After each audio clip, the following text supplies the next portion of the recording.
ਪੰਜਾਬ ਲਈ ਤੇ ਕੀ ਸਿੱਖਾਂ ਲਈ ਇਹ ਆਜ਼ਾਦੀ ਦਿਨ ਹੈ, ਕਹਿ ਸਕਦੇ ਆਪਾਂ? ਇਹ ਆਜ਼ਾਦੀ ਦਿਨ ਕਾਹਦਾ ਇਹ ਮਤਲਬ ਮੈਨੂੰ ਤਾਂ ਬਹੁਤ ਇਸ ਗੱਲ ਦੇ ਉੱਤੇ ਕਿਉਂਕਿ ਨਵੀਂ ਪੀੜ੍ਹੀ ਨੂੰ ਮਾੜਾ ਲੱਗਦਾ ਹੈ ਵੀ ਜਦੋਂ ਤੁਸੀਂ ਉਹ ਝੰਡੀਆਂ ਲੈ ਕੇ ਸਾਨੂੰ ਮੁੱਢ ਤੋਂ ਦੇਖਿਆ ਸਕੂਲਾਂ 'ਚ ਨਾ ਕਰਦੇ, ਉਹ ਚੀਜ਼ ਉੱਥੇ ਹੀ ਸ਼ੁਰੂ ਹੋਈ, ਰੁਝਾਨ ਉੱਥੋਂ ਹੀ ਸ਼ੁਰੂ ਹੁੰਦਾ ਵੀ ਇਹਨੂੰ ਜਸ਼ਨ ਮਨਾਓ ਜੀ, ਉਹ ਭੁੱਲ ਜੋ ਕੁਝ ਹੋਇਆ, ਕਿਉਂਕਿ ਬਹੁਤ ਵੱਡਾ ਕਤਲੇਆਮ ਹੋਇਆ। ਉਹਨਾਂ ਦਾ ਤਾਂ ਕੋਈ ਨਹੀਂ ਮਰਿਆ ਮਤਲਬ। ਕੀ ਇਹ ਕਤਲੇਆਮ ਨੂੰ ਰੋਕਿਆ ਨਹੀਂ ਸੀ ਜਾ ਸਕਦਾ? ਕਿ ਰਾਜਨੀਤਿਕ ਜਿਹੜੇ ਉਸ ਸਮੇਂ ਦੇ ਲੀਡਰ ਸੀਗੇ ਉਹਨਾਂ ਵੱਲੋਂ ਕੋਈ ਇਹੋ ਜਿਹੀ ਕਾਰਗੁਜ਼ਾਰੀ ਕਿਹੋ ਜਿਹੀ ਸੀ ਉਹਨਾਂ ਦੀ, ਤੇ ਉਹਨਾਂ ਨੇ ਕੋਈ ਇਹੋ ਜਿਹੇ ਕਾਰਜ ਕਰੇ ਕਿ ਇਸ ਕਤਲੇਆਮ ਨੂੰ ਕਿਸੇ ਨਾ ਕਿਸੇ ਤਰੀਕੇ ਰੋਕਿਆ ਜਾਵੇ?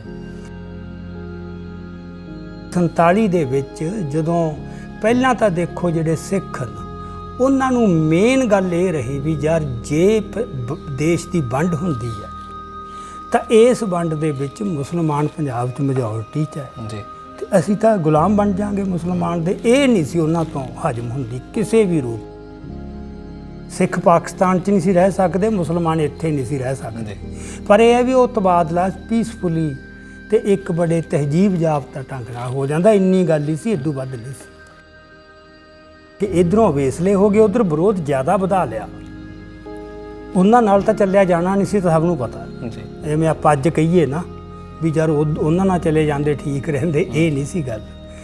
ਅੱਛਾ, ਹੁਣ ਜਿਹੜੀ ਗੱਲ ਇਹ ਹੈ ਵੀ ਅੰਗਰੇਜ਼ ਤੁਹਾਨੂੰ ਰਾਜ ਦੇਣਾ ਚਾਹੁੰਦੇ ਸੀ, ਇਹ ਬਹੁਤ ਸਿੱਧੜ ਜੀ ਧਾਰਨਾ ਕਈ ਵਾਰ ਪ੍ਰਚਲਿਤ ਹੋ ਜਾਂਦੀ ਹੈ। ਜੋ ਡਾਕੂਮੈਂਟ ਕਹਿੰਦੇ, ਹੁਣ ਗੱਲ ਇਹ ਆ ਚੁੱਕੀ ਹੈ, ਸਾਰੇ ਡਾਕੂਮੈਂਟ ਡੀਕਲਾਸੀਫਾਈ ਹੋ ਗਏ ਨਾ, ਉਹਦੇ ਵਿੱਚ ਮਤਲਬ ਇਹ ਗੱਲ ਇੰਨੀ ਸਿੱਧੀ ਨਹੀਂ ਸੀ। ਸਿੱਖਾਂ ਦੇ ਪੰਗਾ ਪੈਂਦਾ ਸੀ ਇੱਕ ਵੀ ਯਾਰ ਕਿੱਥੇ ਦੇਈਏ, ਜਿਹੜੇ ਦੇਣਾ ਵੀ ਚਾਹੁੰਦੇ ਆ। ਫਿਰ ਇਹ ਮਤਲਬ ਵੀ ਅਖੀਰ ਨੂੰ ਉਹਨਾਂ ਨਾਲ ਜਾ ਕੇ ਜੁੜਦੇ, ਫਿਰ ਉਹਨਾਂ ਨਾਲ ਇੰਨੇ ਜੁੜੇ, ਉਹ ਹੁਣ ਅੱਜ ਤੱਕ ਜਿਹੜਾ ਸਾਨੂੰ ਭੁਗਤਣਾ ਪੈ ਰਿਹਾ ਉਹ ਉਸ ਦਾ ਹੋ ਰਿਹਾ। ਮਤਲਬ ਜਿਹੜਾ ਇਹ ਨਾ ਵੀ ਸਿੱਖਾਂ ਕੋਲੇ ਯਾਰ ਇੱਕ ਰਾਹ ਸੀ, ਜੇ ਚਾਹੁੰਦੇ ਲੈ ਲੈਂਦੇ, ਉਹ ਰਾਹ ਇੰਨਾ ਸੌਖਾ ਹੈ ਨਹੀਂ ਸੀ। ਸਿੱਖਾਂ ਨੇ ਯਤਨ ਕੀਤੇ, ਮਹਾਰਾਜਾ ਪਟਿਆਲਾ ਨੇ ਕੀਤੇ, ਮਹਾਰਾਜਾ ਫਰੀਦਕੋਟ ਨੇ ਕੀਤੇ, ਹੋਰ ਸਰਦਾਰਾਂ ਨੇ ਕੀਤੇ ਬੜੇ ਵੀ ਸਾਨੂੰ ਸਾਡਾ ਕੁਛ ਬਣ ਜੇ। ਪਰ ਜਦੋਂ ਕੋਈ ਜ਼ੋਰ ਹੀ ਨਹੀਂ ਚੜ੍ਹਦਾ ਵੀ ਜਿਹੜਾ ਲੌਜਿਕ ਆਫ ਨੰਬਰਸ ਆ ਉਹ ਤੁਹਾਡੇ ਅਗੇਂਸਟ ਆ ਭਾਈ। ਜਦੋਂ ਇਹਨਾਂ ਨਾਲ ਜੁੜਨਾ ਕਰਿਆ ਉਦੋਂ ਆਪਣੀਆਂ ਮੰਗਾਂ ਕੁਝ ਰੱਖੀਆਂ ਸੀਗੀਆਂ ਵੀ ਸਾਨੂੰ ਇਹੋ ਜਿਹੀ ਚੀਜ਼ ਚਾਹੀਦੀ? ਉਹ ਤਾਂ ਖੈਰ ਰੱਖਦੇ ਹੀ ਹੁੰਦਾ ਹੈ। ਕਿਹੋ ਜਿਹੀਆਂ ਮੰਗਾਂ ਸੀਗੀਆਂ? ਉਹ ਤਾਂ ਇਹੀ ਸੀ, ਦੇਖੋ ਵੀ ਜੇ ਜਦੋਂ ਤੁਸੀਂ ਮਾਈਨੋਰਿਟੀ 'ਚੋਂ ਵੀ ਸੇਫਗਾਰਡ ਆਫ ਮਾਈਨੋਰਿਟੀ ਰਾਈਟਸ ਇਹ ਸੰਵਿਧਾਨ 'ਚ ਪਾਇਓ, ਉਹ ਕਹਿੰਦੇ ਪਾਵਾਂਗੇ, ਗੱਲ ਹੀ ਕੁਛ ਨਹੀਂ। ਅੱਛਾ, ਗਲਤੀ ਉਹਨਾਂ ਤੋਂ ਇਹ ਹੋ ਗਈ ਵੀ ਪਹਿਲਾਂ ਲਿਖਤੀ ਕੁਛ ਨਾ ਕਰਵਾਇਆ, ਜ਼ਬਾਨੀ ਕਲਾਮੀ। ਜਿਵੇਂ ਸਾਡਾ ਇੱਕ ਪੇਂਡੂ ਸੁਭਾਅ ਨਹੀਂ ਵੀ ਜੇ ਹੁਣ ਜ਼ੁਬਾਨ ਦੇਤੀ, ਹੁਣ ਉਹਨਾਂ ਨੂੰ ਕੀ ਵੈਸੇ ਜ਼ੁਬਾਨ ਤੋਂ ਤਾਂ ਮਿੰਟ 'ਚ ਉਹ ਤਾਂ ਲਿਖਤੇ ਤੋਂ ਫਿਰ ਸਕਦੇ ਆ, ਤੇ ਜ਼ੁਬਾਨ ਤੋਂ ਫਿਰਨ ਦਾ ਤਾਂ ਗੱਲ ਹੀ ਕੁਛ ਨਹੀਂ ਸੀ। ਮੋਤੀ ਲਾਲ ਨਹਿਰੂ, ਜਵਾਹਰ ਲਾਲ ਦਾ ਬਾਪ, ਉਹਦੀ ਅਗਵਾਈ ਹੇਠ ਕਮੇਟੀ ਬਣਾਈ। ਉਸ ਕਮੇਟੀ ਨੇ 1928 'ਚ ਉਹ ਰਿਪੋਰਟ ਸਬਮਿਟ ਕਰਤੀ। ਉਹ ਰਿਪੋਰਟ ਕੀ, ਉਹ ਸੰਵਿਧਾਨ ਦੀ ਰੂਪ ਰੇਖਾ ਵੀ ਸਾਡਾ ਸੰਵਿਧਾਨ ਆ। ਜਦੋਂ ਉਹ ਸੰਵਿਧਾਨ ਦੇਖਿਆ ਮੁਸਲਮਾਨਾਂ ਨੇ, ਉਹ ਤਾਂ ਫਿਰ ਸਕਿੰਟਾਂ 'ਚ ਹੀ ਇਸ ਨਿਰਣੇ ਤੇ ਪਹੁੰਚ ਗਏ ਵੀ ਇਹਨਾਂ ਦੀਆਂ ਨੀਤਾਂ ਤਾਂ ਬਹੁਤ ਮਾੜੀਆਂ, ਇਹ ਤਾਂ ਗਲਬਾ ਪਾਉਣਾ ਚਾਹੁੰਦੇ, ਆਪਦੇ ਗਲਬੇ ਹੇਠ ਸਾਨੂੰ ਰੱਖਣਾ ਚਾਹੁੰਦੇ ਆ। ਬਸ ਉੱਥੋਂ ਉਹਨਾਂ ਦੀ ਜਿਹੜੀ ਵੱਖ ਹੋਣ ਵਾਲੀ ਗੱਲ ਉਹ ਸ਼ੁਰੂ ਹੋ ਗਈ। ਜਿਹੜੀ ਨਹਿਰੂ ਰਿਪੋਰਟ ਹੈ ਉਹਦੇ 'ਚ ਸਿੱਖਾਂ ਦਾ ਕੁਛ ਵੀ ਨਹੀਂ ਸੀ ਵੀ ਇਹਨਾਂ ਨੂੰ ਕਿੰਨੇ %, ਇਸ ਸੰਵਿਧਾਨ 'ਚ ਇਹਨਾਂ ਦਾ ਕੀ ਹੋਊ ਭਲਾ। ਉਹ ਇਹਨਾਂ ਦੇ ਬੜੇ ਦਿਲ ਟੁੱਟੇ, ਪਰ ਉਹ ਐਡੇ ਨਿਹੱਥੇ ਹੋ ਗਏ ਸੀ ਉਦੋਂ ਤੱਕ ਵੀ ਨਾ ਅੰਗਰੇਜ਼ ਸਾਡੇ ਰਹੇ, ਮੁਸਲਮਾਨ ਨਾਲ ਸਾਡਾ ਉਂਝ ਹੀ ਨਹੀਂ ਬਣਦਾ, ਤੇ ਇਹ ਹੁਣ ਕੀ ਕਰੀਏ। ਉਹ ਕਹਿੰਦੇ ਨੇ ਮਤਲਬ ਸਾਰੇ ਲੋਕਾਂ ਦੀ ਹਮਦਰਦੀ ਉਹਨਾਂ ਨਾਲ ਸੀ, ਗੋਰਿਆਂ ਦੀ ਵੀ। ਠੀਕ ਆ ਯਾਰ, ਤੁਸੀਂ ਸਾਨੂੰ ਬਚਾ ਲਿਆ ਜੰਗ 'ਚ ਤੇ ਤੁਹਾਡਾ ਖਿਆਲ ਰੱਖਿਆ ਜਾਣਾ ਚਾਹੀਦਾ ਹੈ, ਪਰ ਫੈਸਲਾ ਤਾਂ ਸਰਕਾਰ ਨੇ ਕਰਨਾ ਸੀ ਨਾ, ਸਰਕਾਰ ਨੇ ਕੋਈ। ਬਸ ਇਹ ਇੱਕ ਟਰਨਿੰਗ ਪੁਆਇੰਟ ਆਇਆ ਜਿਹੜਾ ਸਮਝਣਾ ਸਾਡੇ ਵਾਸਤੇ ਬਹੁਤ ਜ਼ਰੂਰੀ ਹੈ। ਜਦੋਂ ਉੱਧਰੋਂ ਮੋਹ ਭੰਗ ਹੋਇਆ ਸਿੱਖਾਂ ਦਾ ਅੰਗਰੇਜ਼ਾਂ ਤੋਂ ਵੀ ਯਾਰ ਐਡੀ ਸਾਡੇ ਨਾਲ ਵਿਸ਼ਵਾਸਘਾਤ, ਉਹ ਜਦੋਂ ਹੋਇਆ ਤੇ ਫਿਰ ਉਹਨਾਂ ਨੇ ਲਕੀਰ ਖਿੱਚ ਲਈ ਵੀ ਹੁਣ ਤਾਂ ਸਾਡੀ ਇਹਨਾਂ ਨਾਲ ਲੜਾਈ ਹੈ। ਉੱਧਰੋਂ ਲਕੀਰ ਖਿੱਚ ਲਈ, ਇੱਧਰ ਹਿੰਦੂ ਨਾਲ ਕਰੰਗੜੀ ਪਾ ਲਈ। ਮਤਲਬ ਇਹ ਵੀ ਕਿਹਾ ਵੀ ਇਹਨੂੰ ਅੱਗ ਲਾਓ ਰਿਪੋਰਟ ਨੂੰ, ਇਹਨੂੰ ਉਹ ਕਰੋ, ਇਹਨੂੰ ਰੱਦੀ ਪਾੜ ਕੇ ਸੁੱਟ ਦਿਓ, ਸਭ ਕੁਛ ਕਰਕੇ ਅਖੀਰ ਨੂੰ ਠੀਕ ਹੈ ਜੀ, ਕੁਛ ਨਹੀਂ। ਹਾਂ, ਇਹ ਨਹੀਂ ਵੀ ਸਿੱਖ ਆਗੂਆਂ ਨੂੰ ਯਾਰ ਪਤਾ ਨਹੀਂ ਸੀ, ਪਤਾ ਸੀ ਪਰ ਬੇਵਸੀ ਬੜੀ ਸੀ। ਡਾਕਟਰ ਦਰਸ਼ਨ ਸਿੰਘ ਤਾਤਲਾ ਨੇ ਕਿਹਾ ਸੀ ਨਾ ਵੀ ਜਿੱਦੇ ਇਹ ਭਾਰਤੀ ਵਿਚਾਰਧਾਰਾ ਦੇ ਪ੍ਰਭਾਵ ਤੋਂ ਮੁਕਤ ਹੋ ਕੇ ਸਿੱਖ ਨਵੀਂ ਅੱਖ ਨਾਲ ਪੰਜਾਬ ਨੂੰ ਦੇਖੂ, ਉਹਦੇ ਉਹਨੂੰ ਜਿਹੜਾ ਉਧਰਲਾ ਪੰਜਾਬ ਹੈ, ਪੱਛਮੀ ਪੰਜਾਬ, ਉਹ ਦੁਸ਼ਮਣ ਨਹੀਂ ਲੱਗੂ, ਉਹ ਮਿੱਤਰ ਲੱਗੂ।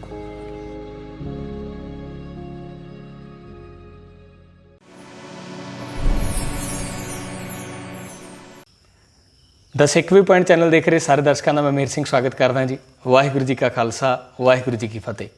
कुछ जख्म सदियों बाद भी ताज़ा रहते हैं फराज, वक्त के पास भी हर मर्ज़ की दवा नहीं होती। अहमद फराज ਦੀਆਂ 17 ਅੱਜ ਆਪਾਂ ਜਿਸ ਵਿਸ਼ੇ ਤੇ ਗੱਲਬਾਤ ਕਰਨ ਜਾ ਰਹੇ ਹਾਂ ਉਸ ਤੇ ਪੂਰੀਆਂ ਢੁਕਦੀਆਂ ਨੇ। ਅੱਜ ਅਸੀਂ ਗੱਲਬਾਤ ਕਰਨ ਲੱਗੇ ਹਾਂ 1947 ਦੇ ਅਗਸਤ ਮਹੀਨੇ ਦੀ 15 ਤਰੀਕ ਬਾਰੇ, ਜਿਸ ਨੂੰ ਭਾਰਤ ਅੰਦਰ ਆਜ਼ਾਦੀ ਦਿਹਾੜੇ ਵਜੋਂ ਵੀ ਮਨਾਇਆ ਜਾਂਦਾ ਹੈ। ਜਿਸ ਦਿਨ ਦੋ ਫਿਰਕੇ ਤਾਂ ਕਹਿ ਲਓ ਕਿ ਗੁਲਾਮੀ ਤੋਂ ਆਜ਼ਾਦ ਹੋ ਗਏ ਸਨ, ਪਰ ਰਾਜ ਭਾਗ ਭੋਗ ਚੁੱਕੇ ਸਾਂਝੇ ਪੰਜਾਬ ਦੇ ਸਿੱਖ ਅਤੇ ਪੰਜਾਬੀ ਇਹਨਾਂ ਦੋ ਫਿਰਕਿਆਂ ਦੇ ਗੁਲਾਮ ਹੋ ਗਏ।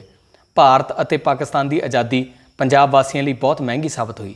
ਅਜਿਹਾ ਦਰਦਨਾਕ ਕਤਲੇਆਮ ਵਾਪਰਿਆ ਜਿਸ ਵਿੱਚ ਲਹਿੰਦੇ ਅਤੇ ਚੜ੍ਹਦੇ ਪੰਜਾਬ ਦੇ ਹਜ਼ਾਰਾਂ ਲੱਖਾਂ ਲੋਕਾਂ ਦੀ ਜਾਨ ਗਈ, ਧੀਆਂ ਭੈਣਾਂ ਦੀ ਬੇਬੱਤੀ ਹੋਈ। ਭਾਰਤ ਸਰਕਾਰ ਵੱਲੋਂ ਇਸ ਦਿਨ ਜਗ੍ਹਾ ਜਗ੍ਹਾ ਤੇ ਜਸ਼ਨ ਮਨਾਏ ਜਾਂਦੇ ਨੇ, ਪਰ ਪੰਜਾਬ ਦੇ ਲੋਕਾਂ ਦੇ ਚਿੱਤ ਵਿੱਚ ਇਹ ਦਿਨ ਅੱਜ ਵੀ ਇਤਿਹਾਸ ਦੇ ਇੱਕ ਘਿਨਾਉਣੇ ਅਤੇ ਡਰਾਉਣੇ ਖੂਨ ਖਰਾਬੇ ਦੇ ਪ੍ਰਤੀਕ ਵਜੋਂ ਵਸਿਆ ਹੋਇਆ, ਕਿਉਂਕਿ ਇਸੇ ਦਿਨ ਸਾਂਝੇ ਪੰਜਾਬ ਦੇ ਹਜ਼ਾਰਾਂ ਹੀ ਲੋਕਾਂ ਨੂੰ ਆਪਣੇ ਵਸਦੇ ਰਸਦੇ ਘਰ ਛੱਡ ਕੇ ਬੇਘਰ ਹੋਣਾ ਪਿਆ ਸੀ ਅਤੇ ਆਪਣੇ ਹੀ ਵਤਨ ਵਿੱਚ ਰਿਫਿਊਜੀ ਬਣ ਕੇ ਸ਼ਰਨ ਲੈਣੀ ਪਈ ਸੀ।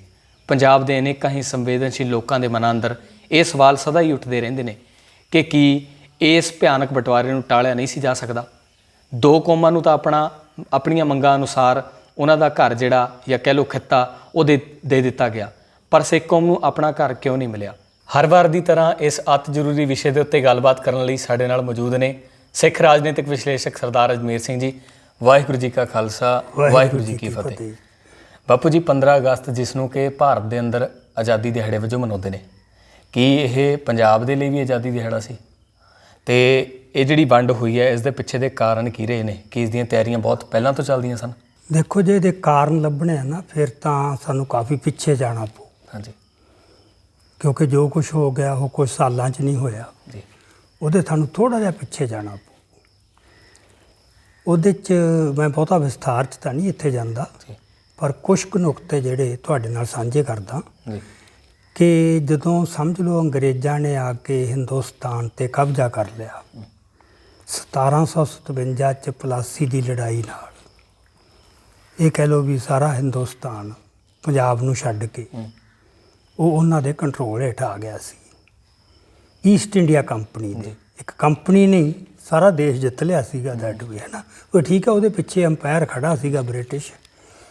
ਅਤੇ ਉਸ ਤੋਂ ਬਾਅਦ ਉਹਨਾਂ ਦਾ ਜਿਹੜਾ ਸਾਰਾ ਯਤਨ ਸੀਗਾ, ਕਿਉਂਕਿ ਲੰਮਾ ਚਿਰ ਰਾਜ ਕਰਨਾ ਹੁੰਦਾ ਸੀ, ਇਹ ਜਿਹੜੇ ਬੰਦੇ ਕਲੋਨੀਅਲਿਸਟ ਹੁੰਦੇ ਸੀ ਜੀ, ਉਹਨਾਂ ਨੇ ਫਿਰ ਜਾ ਕੇ ਸਭ ਤੋਂ ਪਹਿਲੀ ਗੱਲ ਤਾਂ ਉਸ ਸਮਾਜ ਨੂੰ ਸਮਝਣਾ ਵੀ ਕੀ ਹੈ ਇਹ, ਉਸ ਮੁਤਾਬਕ ਫਿਰ ਉਹਨੂੰ ਟੈਕਲ ਕਰਦੇ ਸੀ ਉਹ। ਸੋ ਜਦੋਂ ਇੱਥੇ ਉਹ ਇਹਨੂੰ ਸਮਝਣ ਤੁਰੇ ਵੀ ਇਹ ਕੀ ਹੈ, ਤਾਂ ਉਹਦੇ 'ਚ ਨੈਚੁਰਲੀ ਮਦਦ ਲੈਣੀ ਹੁੰਦੀ ਆ ਸਥਾਨਕ ਜਿਹੜੇ ਉੱਥੋਂ ਦੇ ਨੇਟਿਵ ਐਲੀਟ ਹੈ, ਪੜ੍ਹੇ ਲਿਖੇ। ਉਹ ਇੱਥੇ ਪੰਡਤ ਹੀ ਸੀ ਸਾਡੇ, ਜਿਹੜਾ ਪੜ੍ਹਿਆ ਲਿਖਿਆ ਕਹਿ ਲਓ ਸੈਕਸ਼ਨ। ਸੋ ਉਹਨਾਂ ਨੇ ਉਹਨਾਂ ਦੀ ਮਦਦ ਨਾਲ ਵੀ ਇਹਨਾਂ ਦੇ ਲੋਕਾਂ ਦੇ ਧਰਮ ਨੂੰ ਸਮਝੋ, ਇਹਨਾਂ ਦੇ ਸੱਭਿਆਚਾਰ ਨੂੰ ਸਮਝੋ, ਇਹਨਾਂ ਦੇ ਸੁਭਾਅ ਨੂੰ ਸਮਝੋ, ਉਹ ਉਹਨਾਂ ਨੇ ਸਮਝਣਾ ਸ਼ੁਰੂ ਕੀਤਾ। ਅਤੇ ਉਸ ਦੇ ਵਿੱਚ ਉਹਨਾਂ ਨੇ ਜੋ ਉਹਨਾਂ ਦਾ ਇੱਕ ਆਪਦਾ ਨਜ਼ਰੀਆ ਸੀ ਕ੍ਰਿਸਚੀਅਨ ਜਾਂ ਯੂਰਪ ਵਾਲਾ, ਵੀ ਇੱਥੇ ਧਰਮ ਕਿਹੜਾ ਹੈ ਜੀ, ਉਹ ਧਰਮ ਨੂੰ ਦੇਖਦੇ ਸੀ ਗ੍ਰੰਥ ਤੋਂ, ਟੈਕਸਟ ਤੋਂ। ਸੋ ਉਹਨਾਂ ਨੇ ਉਹ ਜਿਹੜੇ ਗ੍ਰੰਥ ਸੀਗੇ ਹਿੰਦੂ ਧਰਮ ਦੇ, ਵੇਦ ਅਤੇ ਸਿਮਰਤੀਆਂ ਵਗੈਰਾ, ਉਹ ਸਮਝੀਆਂ ਪੰਡਤਾਂ ਦੀ ਜਵਾਨੀ ਜੀ। ਫਿਰ ਆਪ ਵੀ ਕੁਝ ਬੰਦੇ ਇਹਨਾਂ ਨੇ ਜਿਹੜੇ ਸੀਗੇ ਯੂਰਪੀ ਵਿਦਵਾਨ, ਕਲਕੱਤੇ ਬਕਾਇਦਾ ਉਹਨਾਂ ਨੇ ਇੱਕ ਕਾਲਜ ਖੋਲ੍ਹਿਆ ਜਿੱਥੇ ਸੰਸਕ੍ਰਿਤ ਸਿੱਖੀ ਅਤੇ ਹੋਰ ਭਾਸ਼ਾਵਾਂ ਸਿੱਖੀਆਂ, ਅਤੇ ਕਈ ਬੰਦੇ ਸੰਸਕ੍ਰਿਤ ਦੇ ਬਹੁਤ ਗੂੜ੍ਹ ਵਿਦਵਾਨ ਵੀ ਬਣ ਗਏ। ਪਰ ਉਹਨਾਂ ਨੇ ਵਿਆਖਿਆ ਕੀਤੀ ਗ੍ਰੰਥਾਂ ਦੀ, ਗ੍ਰੰਥਾਂ ਦੇ ਅਨੁਸਾਰ ਇਹ ਸਮਾਜ ਨੂੰ ਸਮਝਣ ਦੀ ਯਤਨ ਕੀਤੀ। ਚਲੋ ਆਪਾਂ ਇਹ 'ਚ ਬਹੁਤਾ ਲੰਮਾ ਨਾ ਜਾਈਏ। ਜਿਸ ਨਿਰਣੇ 'ਤੇ ਉਹ ਪਹੁੰਚੇ ਉਹ ਇਹ ਸੀ ਕਿ ਹਿੰਦੁਸਤਾਨ 'ਚ ਵੱਸਦੇ ਸਾਰੇ ਲੋਕਾਂ ਦਾ ਸਰਬ ਸਾਂਝਾ ਧਰਮ ਹਿੰਦੂ ਧਰਮ ਹੈ, ਜਿਹੜਾ ਵੇਦਾਂ 'ਤੇ ਆਧਾਰਿਤ ਹੈ ਜਾਂ ਸਿਮਰਤੀਆਂ 'ਤੇ, ਜੋ ਉਹਨਾਂ ਨੇ ਪੜ੍ਹੇ ਗ੍ਰੰਥ, ਜਿਵੇਂ ਸੁਣਿਆ ਉਹਨਾਂ ਨੇ। ਅਤੇ ਉਹਨਾਂ ਨੂੰ ਇਹ ਸੀ ਵੀ ਜਿਹੜੇ ਮੁਸਲਮਾਨ ਹੈ ਇਹ ਆਊਟਸਾਈਡਰ ਨੂੰ। ਸੋ ਮੁਸਲਮਾਨਾਂ ਨੂੰ ਛੱਡ ਕੇ ਬਾਕੀ ਸਾਰੇ ਇਹ ਇੱਥੇ ਮੂਲ ਰੂਪ ਦੇ ਵਿੱਚ ਉਹ ਹਿੰਦੂ ਹੀ ਨੇ। ਇਹ ਠੀਕ ਹੈ ਕਿ ਉਹਨਾਂ ਦੇ ਅਲੱਗ-ਅਲੱਗ ਫਿਰਕੇ ਆ, ਅਲੱਗ-ਅਲੱਗ ਮਤ ਨੇ, ਉਹਦੇ ਵਿੱਚ ਬਖਰੇਵੇਂ ਹੈਗੇ ਨੇ ਕੁਛ ਮਤਲਬ, ਪਰ ਹੈ ਉਹ ਸਾਰੇ ਹਿੰਦੂ ਹੀ। ਸੋ ਇਹ ਇੱਕ ਧਾਰਨਾ ਉਹਨਾਂ ਦੀ ਆ ਕੇ ਬਣ ਗਈ। ਹੁਣ ਇਸ ਮੁਤਾਬਕ ਉਹਨਾਂ ਨੇ ਇੱਥੇ ਚੱਲੇ, ਫਿਰ ਉਹਨਾਂ ਨੇ ਇੱਥੋਂ ਦੇ ਮਤਲਬ ਸਮਾਜ ਨੂੰ ਅਤੇ ਸੱਭਿਆਚਾਰ ਨੂੰ ਇਸ ਤਰ੍ਹਾਂ ਡਿਫਾਈਨ ਕਰਨ ਦਾ ਕੰਮ ਸ਼ੁਰੂ ਕਰਤਾ। ਸੋ ਹਿੰਦੁਸਤਾਨ ਬਾਰੇ ਜੋ ਗਿਆਨ ਰਚਿਆ ਗਿਆ ਉਹਨੂੰ ਮਤਲਬ ਅਕੈਡਮਿਕ ਭਾਸ਼ਾ 'ਚ ਕਹਿੰਦੇ ਨੇ ਓਰੀਐਂਟਲਿਸਟ, ਵੀ ਜਿਹੜੇ ਬੰਦੇ ਪੱਛਮ ਦੇ ਵਿਦਵਾਨ ਹੈ ਉਹ ਪੂਰਬ ਦੇ ਦੇਸ਼ਾਂ ਦੀ ਵਿਆਖਿਆ ਕਰ ਰਹੇ ਨੇ ਅਤੇ ਆਪਦੀਆਂ ਐਨਕਾਂ ਰਾਹੀਂ। ਇੱਕ ਆਪਦੀਆਂ ਐਨਕਾਂ, ਇੱਕ ਇੱਥੋਂ ਦਾ ਜਿਹੜਾ ਹਿੰਦੂ ਐਲੀਟ ਸੀਗਾ, ਅੱਪਰ ਕਾਸਟ, ਮੇਨਲੀ ਬ੍ਰਾਹਮਣ। ਅੱਛਾ, ਮੁਸਲਮਾਨਾਂ ਤੋਂ ਉਹਨਾਂ ਨੇ ਰਾਜ ਖੋਹਿਆ ਸੀ, ਉਹਨਾਂ ਨਾਲ ਤਾਂ ਦੁਸ਼ਮਣੀ ਉਹਨਾਂ ਦੀ ਉਂਝੀ ਸੀ, ਕਿਉਂਕਿ ਜਿੱਥੋਂ ਤੁਸੀਂ ਇਮੀਡੀਏਟਲੀ ਰਾਜ ਖੋਹਿਆ ਉਹ ਮੁੜ ਕੇ ਤੁਹਾਨੂੰ ਕਿਤੇ ਪ੍ਰੋਬਲਮ ਨਾ ਖੜੀ ਕਰਦੇ, ਉਹ 'ਤੇ ਤਾਂ ਫਿਰ ਉਹ ਇੱਕ ਵਾਰ ਜ਼ਬਰ ਦੀ ਮੁਹਿੰਮ ਚਲਾਉਂਦੇ, ਜਿਵੇਂ ਪੰਜਾਬ 'ਚ ਵੀ ਕੀਤਾ ਵੀ ਇਹਨਾਂ ਨੂੰ ਇੱਕ ਵਾਰ ਰਗੜੋ ਚੰਗੀ ਤਰ੍ਹਾਂ, ਇਹਨੂੰ ਦਬਾ ਲਓ ਚੰਗੀ ਤਰ੍ਹਾਂ। ਹਿੰਦੂਆਂ ਤੋਂ ਤਾਂ ਕੋਈ ਰਾਜ ਨਹੀਂ ਖੋਹਿਆ, ਰਾਜ ਤਾਂ ਮੁਸਲਮਾਨਾਂ ਤੋਂ ਖੋਹਿਆ ਨਾ। ਅਤੇ ਜਿਹੜੀ ਰਜਿਸਟੈਂਸ ਵੀ ਦਿੱਤੀ ਈਸਟ ਇੰਡੀਆ ਕੰਪਨੀ ਨੂੰ, ਉਹ ਜਾਂ ਇੱਧਰ ਸਿੱਖਾਂ ਨੇ ਦਿੱਤੀ ਅਤੇ ਜਾਂ ਫਿਰ ਉੱਧਰ ਆਪਣਾ ਜਿਹੜਾ ਸੀਗਾ ਟੀਪੂ ਸੁਲਤਾਨ, ਹੋਰ ਕਿਤੋਂ ਕੋਈ ਬਹੁਤ ਵੱਡਾ ਉਹਨਾਂ ਨੂੰ ਲਹੂ ਨਹੀਂ ਡੋਲਣਾ ਪਿਆ, ਬੜਾ ਸੌਖਾ ਉਹਨਾਂ ਨੇ ਕੰਮ ਕਰ ਲਿਆ ਇਹ। ਹੁਣ ਇਹਦੇ 'ਚੋਂ ਇਹ ਦੇਖਣਾ ਵੀ ਜਿਹੜਾ ਫਿਰ ਹਿੰਦੂ ਐਲੀਟ ਸੀ, ਅੱਪਰ ਕਾਸਟ ਹਿੰਦੂ, ਉਹ ਬ੍ਰਾਹਮਣ ਅਤੇ ਠਾਕਰ ਜਾਂ ਬਾਣੀਆਂ, ਉਹ ਇੱਕ ਤਾਂ ਉਹਨਾਂ ਦੇ ਵਪਾਰਕ ਹਿੱਤ ਜੁੜ ਗਏ ਕਿ ਇੱਥੋਂ ਸਮਾਨ ਉੱਧਰ ਭੇਜਣਾ, ਉਹਨਾਂ ਨੂੰ ਵੀ ਵਪਾਰੀ ਚਾਹੀਦੇ ਸੀ, ਆਪਦਾ ਸਮਾਨ ਉਹਨਾਂ ਨੇ ਇੱਧਰ ਵੇਚਣਾ ਹੈ ਇੰਗਲੈਂਡ ਵਾਲਿਆਂ ਨੇ। ਸੋ ਇੱਕ ਤਾਂ ਵਪਾਰੀ ਵਰਗ ਮਿਲ ਗਿਆ ਅਤੇ ਇੱਕ ਫਿਰ ਉਹਨਾਂ ਨੂੰ ਲੋਕਾਂ ਦੇ ਨਾਲ ਰਾਬਤਾ ਬਣਾਉਣ ਵਾਲਾ ਇੱਕੋ ਸੈਕਸ਼ਨ ਮਿਲ ਗਿਆ। ਸੋ 1757 ਤੋਂ ਲੈ ਕੇ 1857 ਤੱਕ ਪੂਰੀ ਇੱਕ ਸਦੀ ਜਿਹੜਾ ਹਿੰਦੂ ਐਲੀਟ ਹੈ ਇੰਡੀਆ ਦਾ, ਉਹਨੇ ਅੰਗਰੇਜ਼ਾਂ ਦੇ ਨਾਲ ਭਾਈਵਾਲੀ, ਕਿਤੇ ਲੜਾਈ ਨਹੀਂ। ਲਿਖਤਾਂ ਪਈਆਂ ਜਿੱਥੇ ਉਹ ਕਹਿ ਰਹੇ ਨੇ ਵੀ ਇਹ ਸਾਡੇ ਸੇਵੀਅਰ ਹੈ, ਇਹਨਾਂ ਨੇ ਸਾਨੂੰ ਬਚਾ ਲਿਆ ਮੁਸਲਮਾਨ ਰਾਜ ਤੋਂ, ਵੀ ਸਾਨੂੰ ਮੁਕਤ ਕਰਵਾ ਲਿਆ। ਸੋ ਉਹ ਤਾਂ ਉਹਨਾਂ ਨੂੰ ਸੇਵੀਅਰ ਦੇ ਤੌਰ 'ਤੇ ਜਿਵੇਂ ਹੁੰਦੇ ਨਾ ਬੰਦੀ ਛੋੜ, ਉਸ ਤਰ੍ਹਾਂ ਦੇਖ ਰਹੇ ਸੀ। ਅਤੇ ਫਿਰ ਉਹਨਾਂ ਨੇ ਉਹਨਾਂ ਤੋਂ ਸਹੂਲਤਾਂ ਬਹੁਤ ਲੈ ਲਈਆਂ।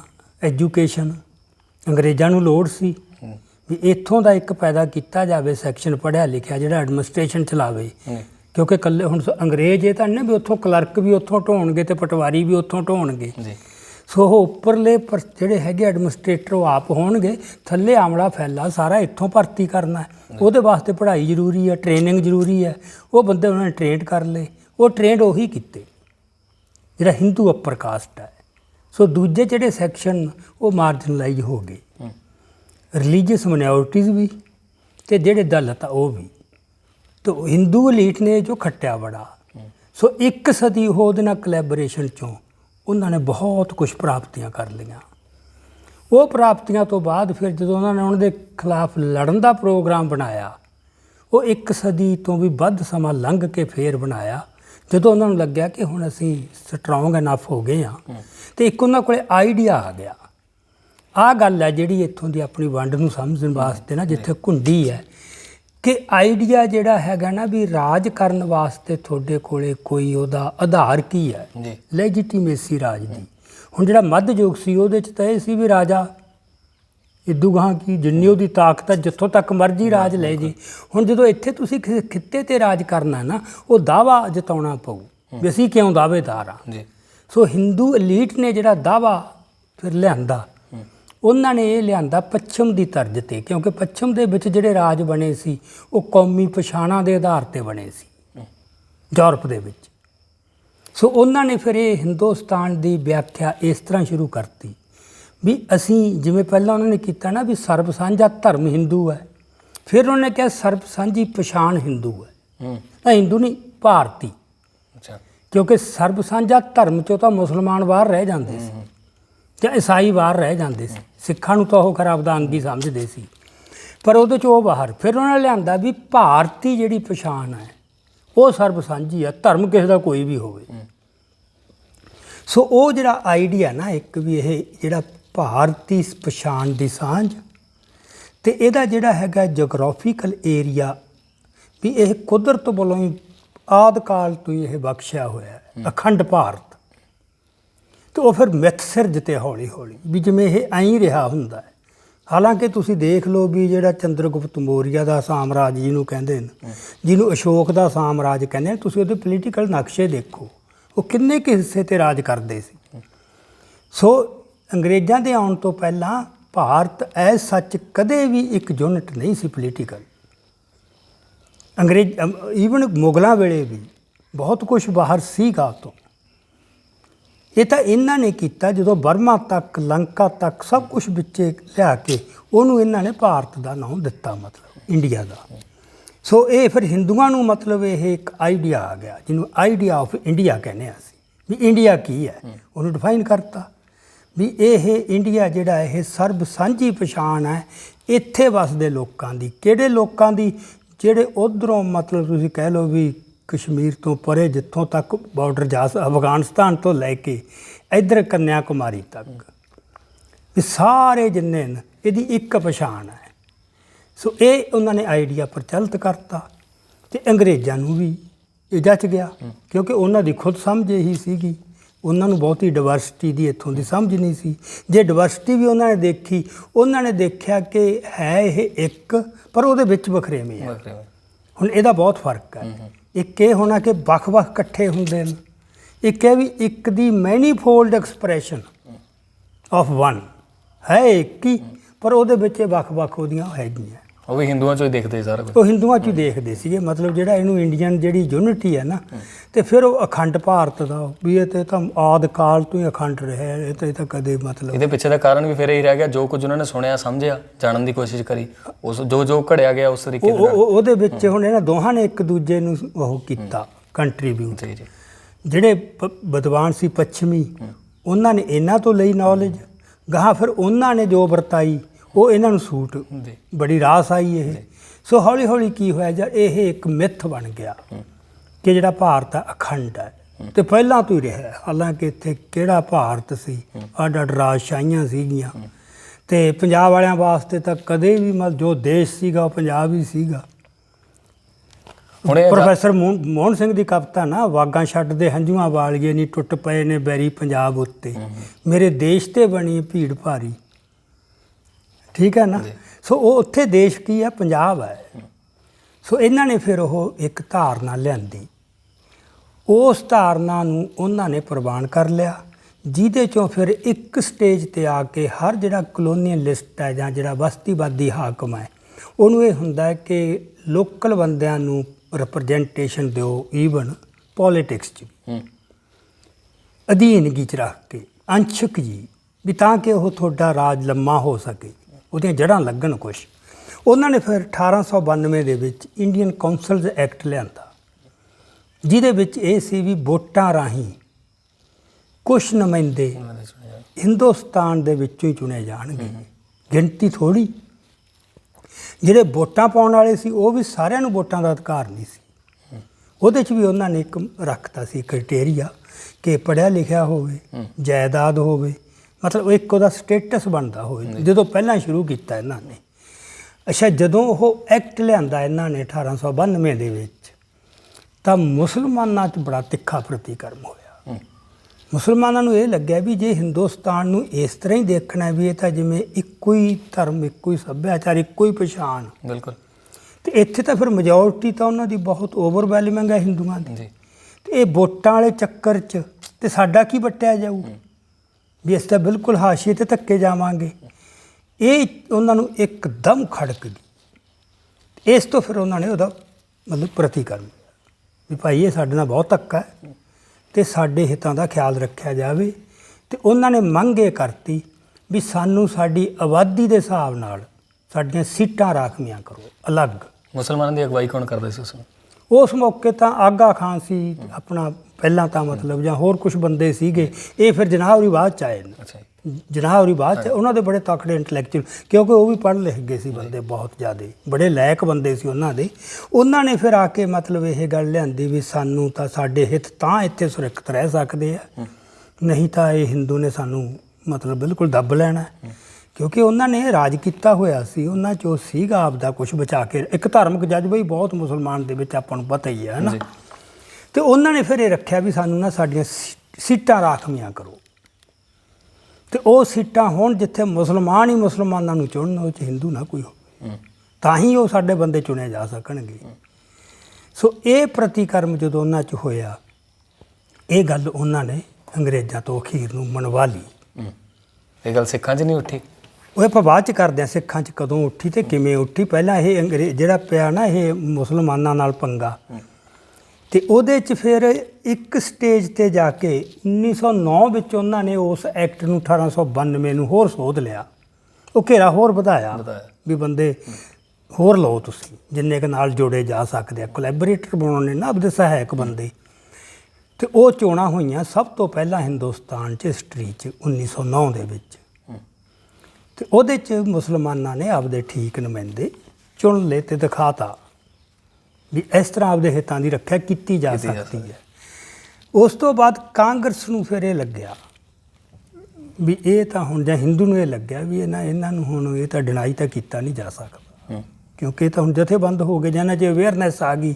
ਫਿਰ ਇਹ ਵੀ ਇਹਨਾਂ ਦਾ ਸਮਝੌਤਾ ਕਰ ਲਓ, ਇਹ ਹਿੰਦੂ ਦਾ ਕਰੈਕਟਰ ਹੈ, ਹੁਣ ਤਾਂ ਕਿਸੇ ਵੀ ਰੂਲਰ ਦਾ ਹੁੰਦਾ ਹੈ ਨਾ, ਵੀ ਪਹਿਲਾਂ ਕੁੱਟ ਕੇ ਦਬਾ ਕੇ ਦੇਖ ਲਓ, ਤੇ ਜੇ ਨਹੀਂ ਮੰਨਦਾ ਫਿਰ ਉਹਦੇ ਨਾਲ ਕੋਈ ਲੈ ਦੇ ਜੀ ਕਰ ਲਓ, ਜਿੱਥੇ ਆਪਦੇ ਕੁਛ ਕੁ ਹਿੱਤ ਜਿਹੜੇ ਨੇ ਉਹ ਬਚੇ ਰਹਿਣ। ਫਿਰ ਉਹਨੇ ਕੀ ਕੀਤਾ ਜੀ, ਜਾ ਕੇ ਆਪਣਾ ਸਮਝੌਤਾ ਕੀਤਾ, ਲਖਨਊ ਪੈਕਟ ਕਹਿੰਦੇ ਆ 1916 'ਚ।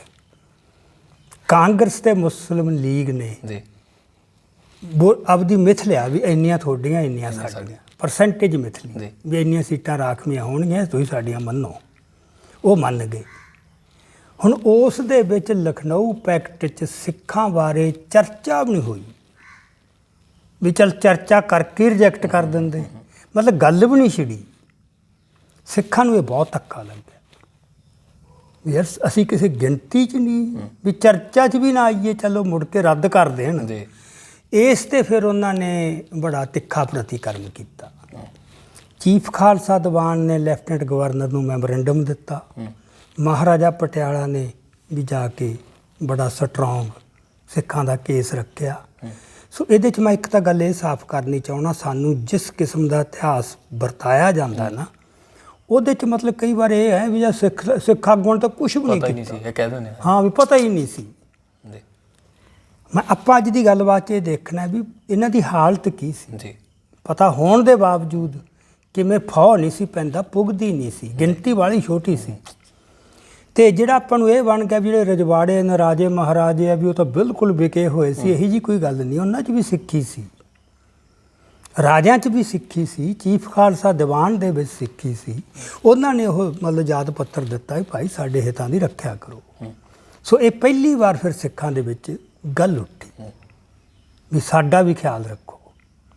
ਉਹਨਾਂ ਨੇ ਕੀ ਕੀਤਾ, ਜਿਹੜੀ ਫਿਰ ਇੱਕ ਹੋਰ ਕਮੇਟੀ ਬਣਾਤੀ 1918 'ਚ, ਉਹ ਸੀਗੀ ਜਿਹਨੂੰ ਕਹਿੰਦੇ ਨੇ ਮੌਂਟੇਗੂ ਚੈਲਮਸਫੋਰਡ ਕਮੇਟੀ। 2 ਬੰਦੇ ਸੀਗੇ ਅੰਗਰੇਜ਼, ਉਹਨਾਂ ਨੇ ਇੱਥੇ ਆ ਕੇ ਦੌਰਾ ਕੀਤਾ, ਸਾਰਿਆਂ ਦੇ ਪੱਖ ਸੁਣੇ, ਪੱਖ ਸੁਣ ਕੇ ਫਿਰ ਰਿਪੋਰਟ ਦਿੱਤੀ। ਫਰੈਂਚਾਈਜ਼ ਕਮੇਟੀ ਵੀ ਵੋਟਾਂ ਦਾ ਸਾਰਾ ਇਹ ਸਿਲਸਿਲਾ ਜਾਂ ਕਿਵੇਂ ਹੱਲ ਕਰੀਏ। ਉਹਨੇ ਜਦੋਂ ਸਿੱਖਾਂ ਦਾ ਪੱਖ ਸੁਣਿਆ ਤਾਂ ਇੱਕ ਗੱਲ ਤਾਂ ਉਹਨਾਂ ਨੇ ਖੈਰ ਲਿਖਤੀ ਪ੍ਰਵਾਨ ਕਰ ਲਈ ਵੀ ਸਿੱਖ ਇੱਕ ਵੱਖਰੀ ਕੌਮ ਹੈ। ਇਹ ਪਹਿਲੀ ਵਾਰ ਹੋਇਆ ਜਦੋਂ ਸਿੱਖ ਇਹ ਗੱਲ ਮਨਾਉਣ 'ਚ ਕਾਮਯਾਬ ਹੋ ਗਏ। ਇਹ ਬਕਾਇਦਾ ਉਹਨਾਂ ਦੀ ਡਾਕੂਮੈਂਟ 'ਚ ਆ ਕੇ ਮਤਲਬ ਪ੍ਰਵਾਨ ਹੋ ਗਿਆ ਗੱਲ ਇਹ ਵੀ ਸਿੱਖ ਇੱਕ ਵੱਖਰੀ ਕੌਮ ਹੈ। ਪਰ ਉਹਨੇ ਜਿਹੜੀ ਸੀਗੀ ਆਪਣੀ ਉਹ ਦੇਣ ਦੀ ਵੀ ਉਹਨਾਂ ਨੂੰ ਕੋਈ ਰਿਆਇਤ ਦੇ ਦਿੰਦੇ ਵੱਡੀ। ਸਿੱਖ ਇਹ ਮੰਗ ਕਰ ਰਹੇ ਸੀ ਵੀ ਸਾਡੀ ਆਬਾਦੀ ਜਿਹੜੀ ਹੈ ਨਾ ਉਹ ਬਹੁਤ ਥੋੜ੍ਹੀ ਹੈ, ਈਵਨ ਪੰਜਾਬ ਦੇ ਵਿੱਚ ਵੀ ਪੰਜਾਬ 'ਚ ਵੀ 12% ਸੀ ਸਿੱਖ ਸਾਂਝੇ ਪੰਜਾਬ 'ਚ, ਤੇ ਇਸ ਆਬਾਦੀ ਦੇ ਹਿਸਾਬ ਨਾਲ ਤਾਂ ਸਾਡਾ ਕੁਛ ਵੀ ਨਹੀਂ ਵਟਿਆ ਜਾਊ ਇੱਥੇ, ਤੇ ਸਾਡੀਆਂ ਸੀਟਾਂ ਇਸ ਤਰ੍ਹਾਂ ਰਾਖਵੀਆਂ ਕਰੋ ਤਾਂ ਕਿ ਸਾਡੀ ਕੋਈ ਨੁਮਾਇੰਦਗੀ ਬਣੇ। ਤੇ ਉਹਨਾਂ ਨੇ ਇੱਕ ਉਦਾਹਰਨ ਵੀ ਦਿੱਤੀ ਕਿ ਯੂਪੀ ਦੇ ਵਿੱਚ ਮੁਸਲਮਾਨਾਂ ਦੀ ਵਸੋਂ 15% ਹੈ, ਪਰ ਉਹਨਾਂ ਦੀਆਂ ਸੀਟਾਂ 30% ਕਰਤੀਆਂ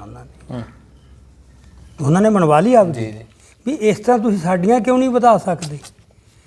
ਉਹ ਫਿਰ ਜਿਹੜੀ ਸੀਗੀ ਆਪਣਾ ਉਹਨਾਂ ਨੇ ਕਿਹਾ ਵੀ ਨਹੀਂ, ਵੀ ਤੁਹਾਨੂੰ ਨਹੀਂ ਕੁਝ ਵੀ ਦਿੱਤਾ ਜਾ ਸਕਦਾ, ਉਹ ਤੁਸੀਂ ਇੱਕ ਵੱਖਰੀ ਕੌਮ ਹੈਗੇ ਹੋ। ਇਹ ਆਪਾਂ ਬਾਅਦ ਚ ਕਰਾਂਗੇ ਵੀ ਇਹ ਪੰਗਾ ਕੀ ਪੈਂਦਾ ਸੀ ਪੰਜਾਬ 'ਚ, ਪੰਗਾ ਕੀ ਪੈਂਦਾ ਸੀਗਾ, ਮਤਲਬ ਕਿਉਂ ਨਹੀਂ ਸੀ ਜਿਹੜੀ ਗੱਲ ਉਹਨੇ ਯੂਪੀ 'ਚ ਕਰ ਲਈ ਪੰਜਾਬ 'ਚ ਕਿਉਂ ਨਹੀਂ ਸੀ ਕਰਦੇ, ਹੈ ਨਾ। ਚਲੋ ਇਹ ਮਤਲਬ ਹੋਇਆ 18 ਦੇ ਵਿੱਚ। ਫਿਰ 1920 ਦੇ ਵਿੱਚ ਇੱਕ ਸਾਊਥਬੋਰੋ, ਲਾਰਡ ਸਾਊਥਬੋਰੋ ਸੀ, ਉਹਦੀ ਅਗਵਾਈ ਹੇਠ ਕਮੇਟੀ ਬਣੀ। ਉਹਨੇ ਹਿੰਦੁਸਤਾਨ ਦਾ ਦੌਰਾ ਕੀਤਾ ਵੀ ਜਿਹਦੀਆਂ ਵੀ ਕੋਈ ਇਤਰਾਜ਼ ਹੈ, ਸ਼ਿਕਾਇਤਾਂ, ਉਹ ਸੁਣੋ ਅਤੇ ਉਹ ਹੱਲ ਕਰੋ।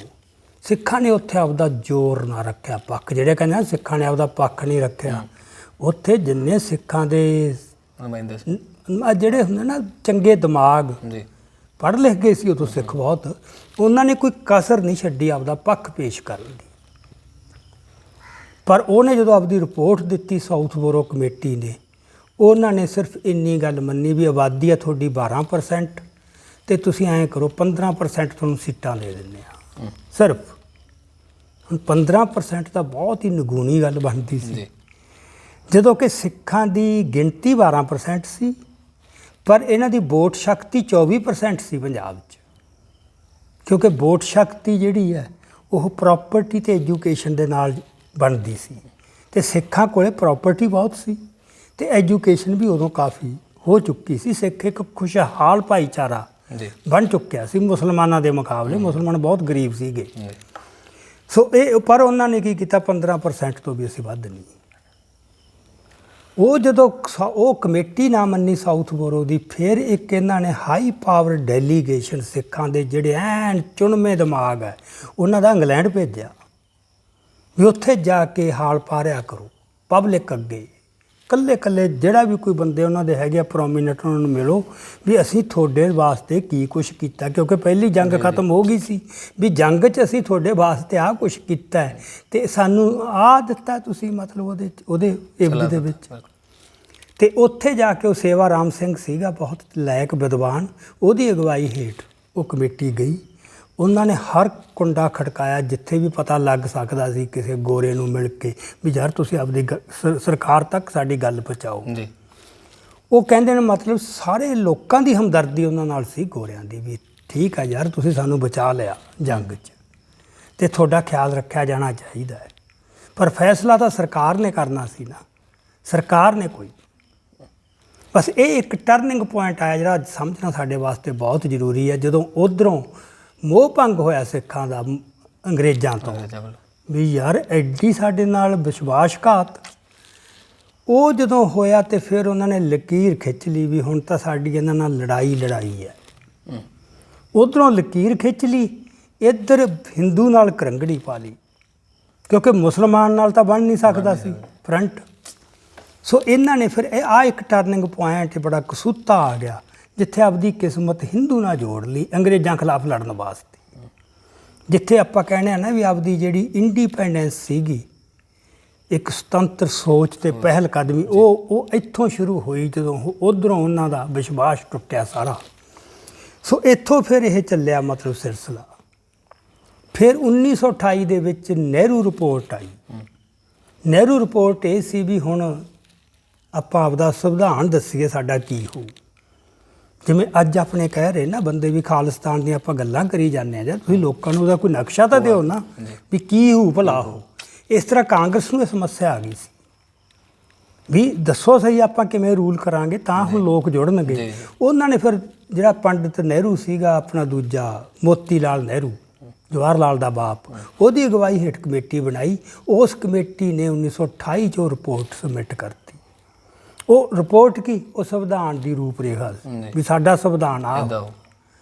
ਜਦੋਂ ਉਹ ਸੰਵਿਧਾਨ ਦੇਖਿਆ ਮੁਸਲਮਾਨਾਂ ਨੇ, ਉਹ ਤਾਂ ਫਿਰ ਸਕਿੰਟਾਂ 'ਚ ਹੀ ਇਸ ਨਿਰਣੇ 'ਤੇ ਪਹੁੰਚ ਗਏ ਵੀ ਇਹਨਾਂ ਦੀਆਂ ਨੀਤਾਂ ਤਾਂ ਬਹੁਤ ਮਾੜੀਆਂ ਨੇ।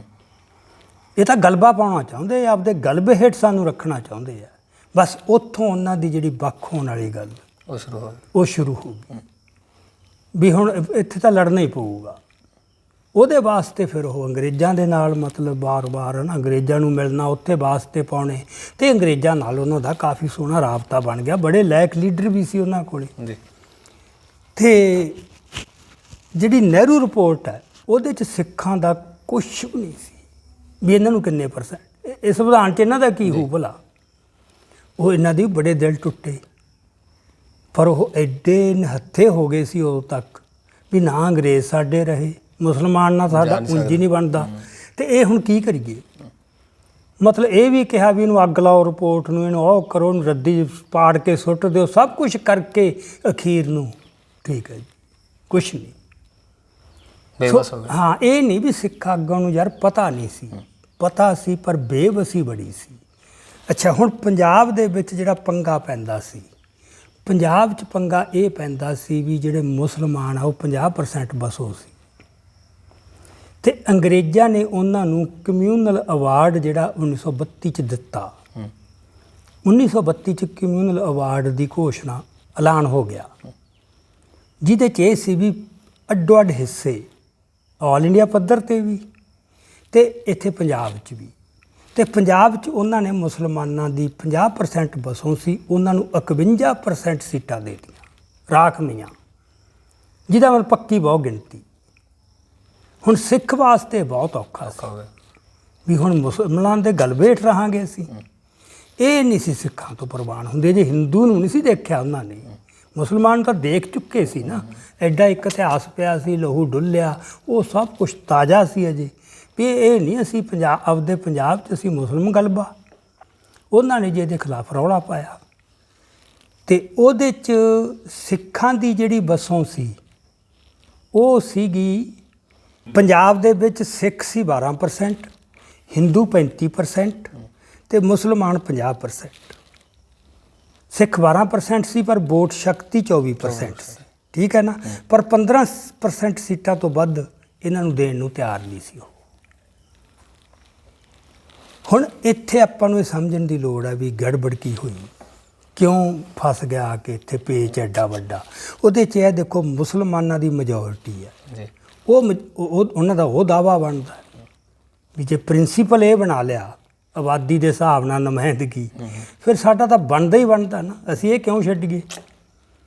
ਅੱਛਾ, ਹਿੰਦੂ ਨੂੰ ਇਹ ਸੀ ਵੀ ਚਲੋ ਉਹਨਾਂ ਦੀ ਵੀ ਕਾਫੀ ਵਿੱਚ ਬਣਦੀ ਸੀਗੀ ਵੀ ਸਾਡੀ ਮੈਜੋਰਟੀ ਤਾਂ ਬਣ ਨਹੀਂ ਸਕਦੀ, ਉਹ ਵਿੱਚ ਸਿੱਖਾਂ ਨੂੰ ਜੋੜ ਕੇ ਵੀ ਸਾਡੀਆਂ ਇੰਨੀਆਂ ਸੀਟਾਂ ਦੇ ਦਿਓ।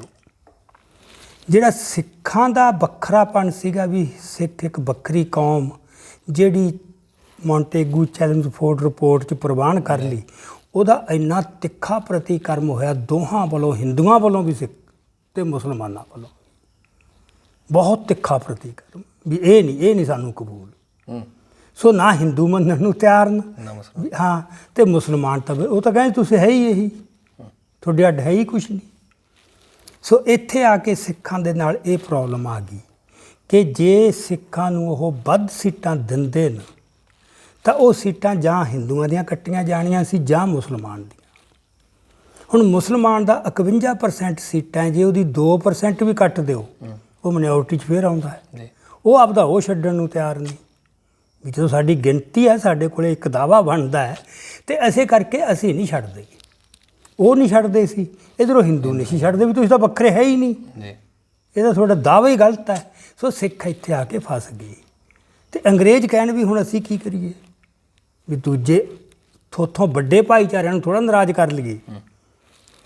ਸੋ ਇਹ ਜਿਹੜੀ ਗੱਲ ਹੈ ਨਾ ਮੇਹਰ ਸਿੰਘ, ਜਿਹੜੀ ਸਾਨੂੰ ਅੱਜ ਤੱਕ ਸਮਝਣ ਦੀ ਲੋੜ ਹੈ ਵੀ ਸਿੱਖਾਂ ਵਾਸਤੇ ਜਿਹੜਾ ਪੰਜਾਬ ਦੀ ਗੱਲ ਸੀ ਨਾ ਵੀ ਕਿਉਂ ਨਹੀਂ ਸੀ ਉਹ ਮੁਸਲਮਾਨ ਗਲਬਾ ਕਬੂਲ ਕਰਨ ਨੂੰ ਤਿਆਰ, ਉਹ ਉਹਨਾਂ ਦਾ ਇਹ ਸੀ ਵੀ ਜਿਹੜਾ ਹਿੰਦਸਿਆਂ ਦਾ ਲੌਜਿਕ ਹੈ ਜਾਂ ਵਿਗਿਆਨ ਹੈ, ਲੌਜਿਕ ਆਫ ਨੰਬਰਸ, ਉਹ ਜੋ ਮਰਜ਼ੀ ਹੋਵੇ।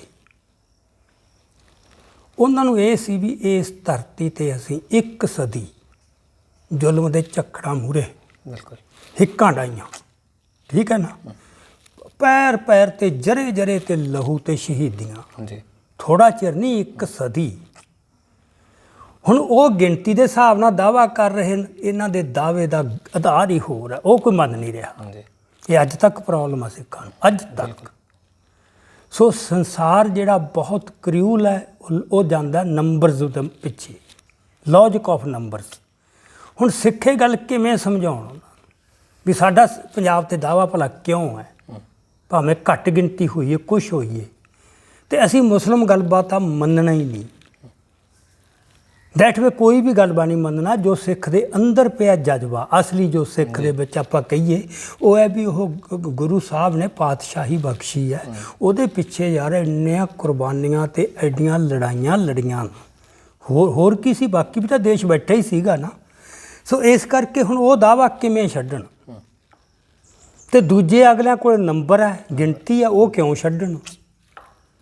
ਤੇ ਅੰਗਰੇਜ਼ ਨੂੰ ਮਤਲਬ ਇਹ ਸੀ ਵੀ ਹੁਣ ਅਸੀਂ ਕਰੀਏ ਕੀ, ਜੇ ਕਰਨਾ ਵੀ ਚਾਹੀਏ ਦੂਜੇ ਦੋ ਕਮਿਊਨਿਟੀਜ਼ ਨੂੰ ਨਾਰਾਜ਼ ਕਰਕੇ ਸਿੱਖਾਂ ਨੂੰ ਕਰਨ ਜਿਹਦੀ ਗਿਣਤੀ ਛੋਟੀ ਹੈ। ਬਿਲਕੁਲ।